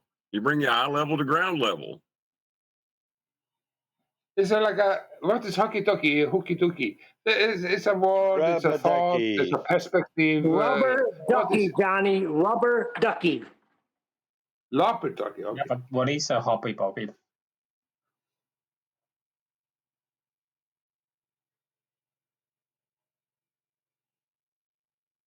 Yeah. Do you understand? Now we need clarification. People don't know what the fuck you're talking about. No, I think Brian was perfect on Ballbusters yesterday. Clear, concise, end of story. I don't know what you're on about, Johnny. You're a better friend to him than me, and therefore you're on his side. Yeah, Has nothing to do with friendship. Brian pissed me off today. You did really well, Brian. How Brian leaned out. You did really well, Brian. I will agree with Johnny there. I will agree with Johnny there. Neil is a Brian simp. Listen, you QE. Bilo, you wanted to say something, Bilo. What do you want me to say? Who is that? I don't know. You seem eager to talk. Do I seem eager to talk? All right. Maybe I was wrong. I've seen your mic opening a couple of times.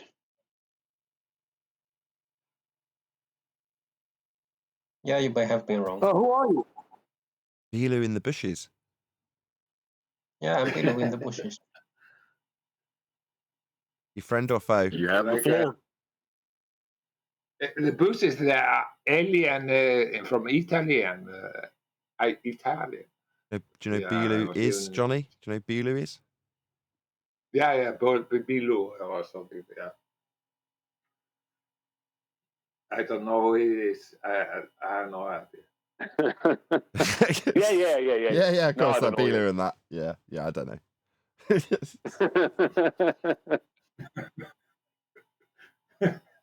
Who knows? Who knows? Really knows? Who knows what? What is about all of this?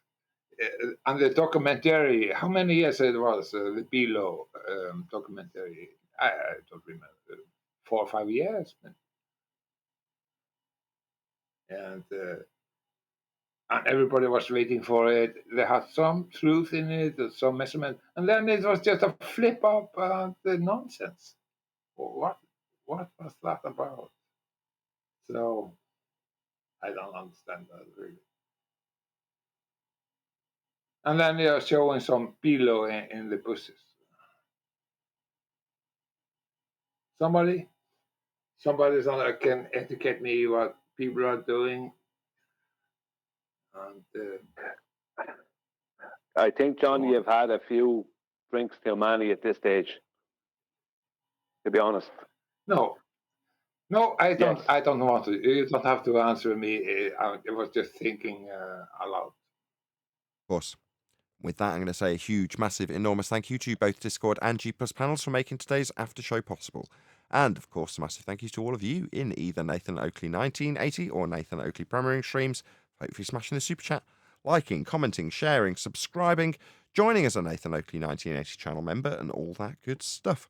I've been Nathan Oakley, and I will see you all in the next video.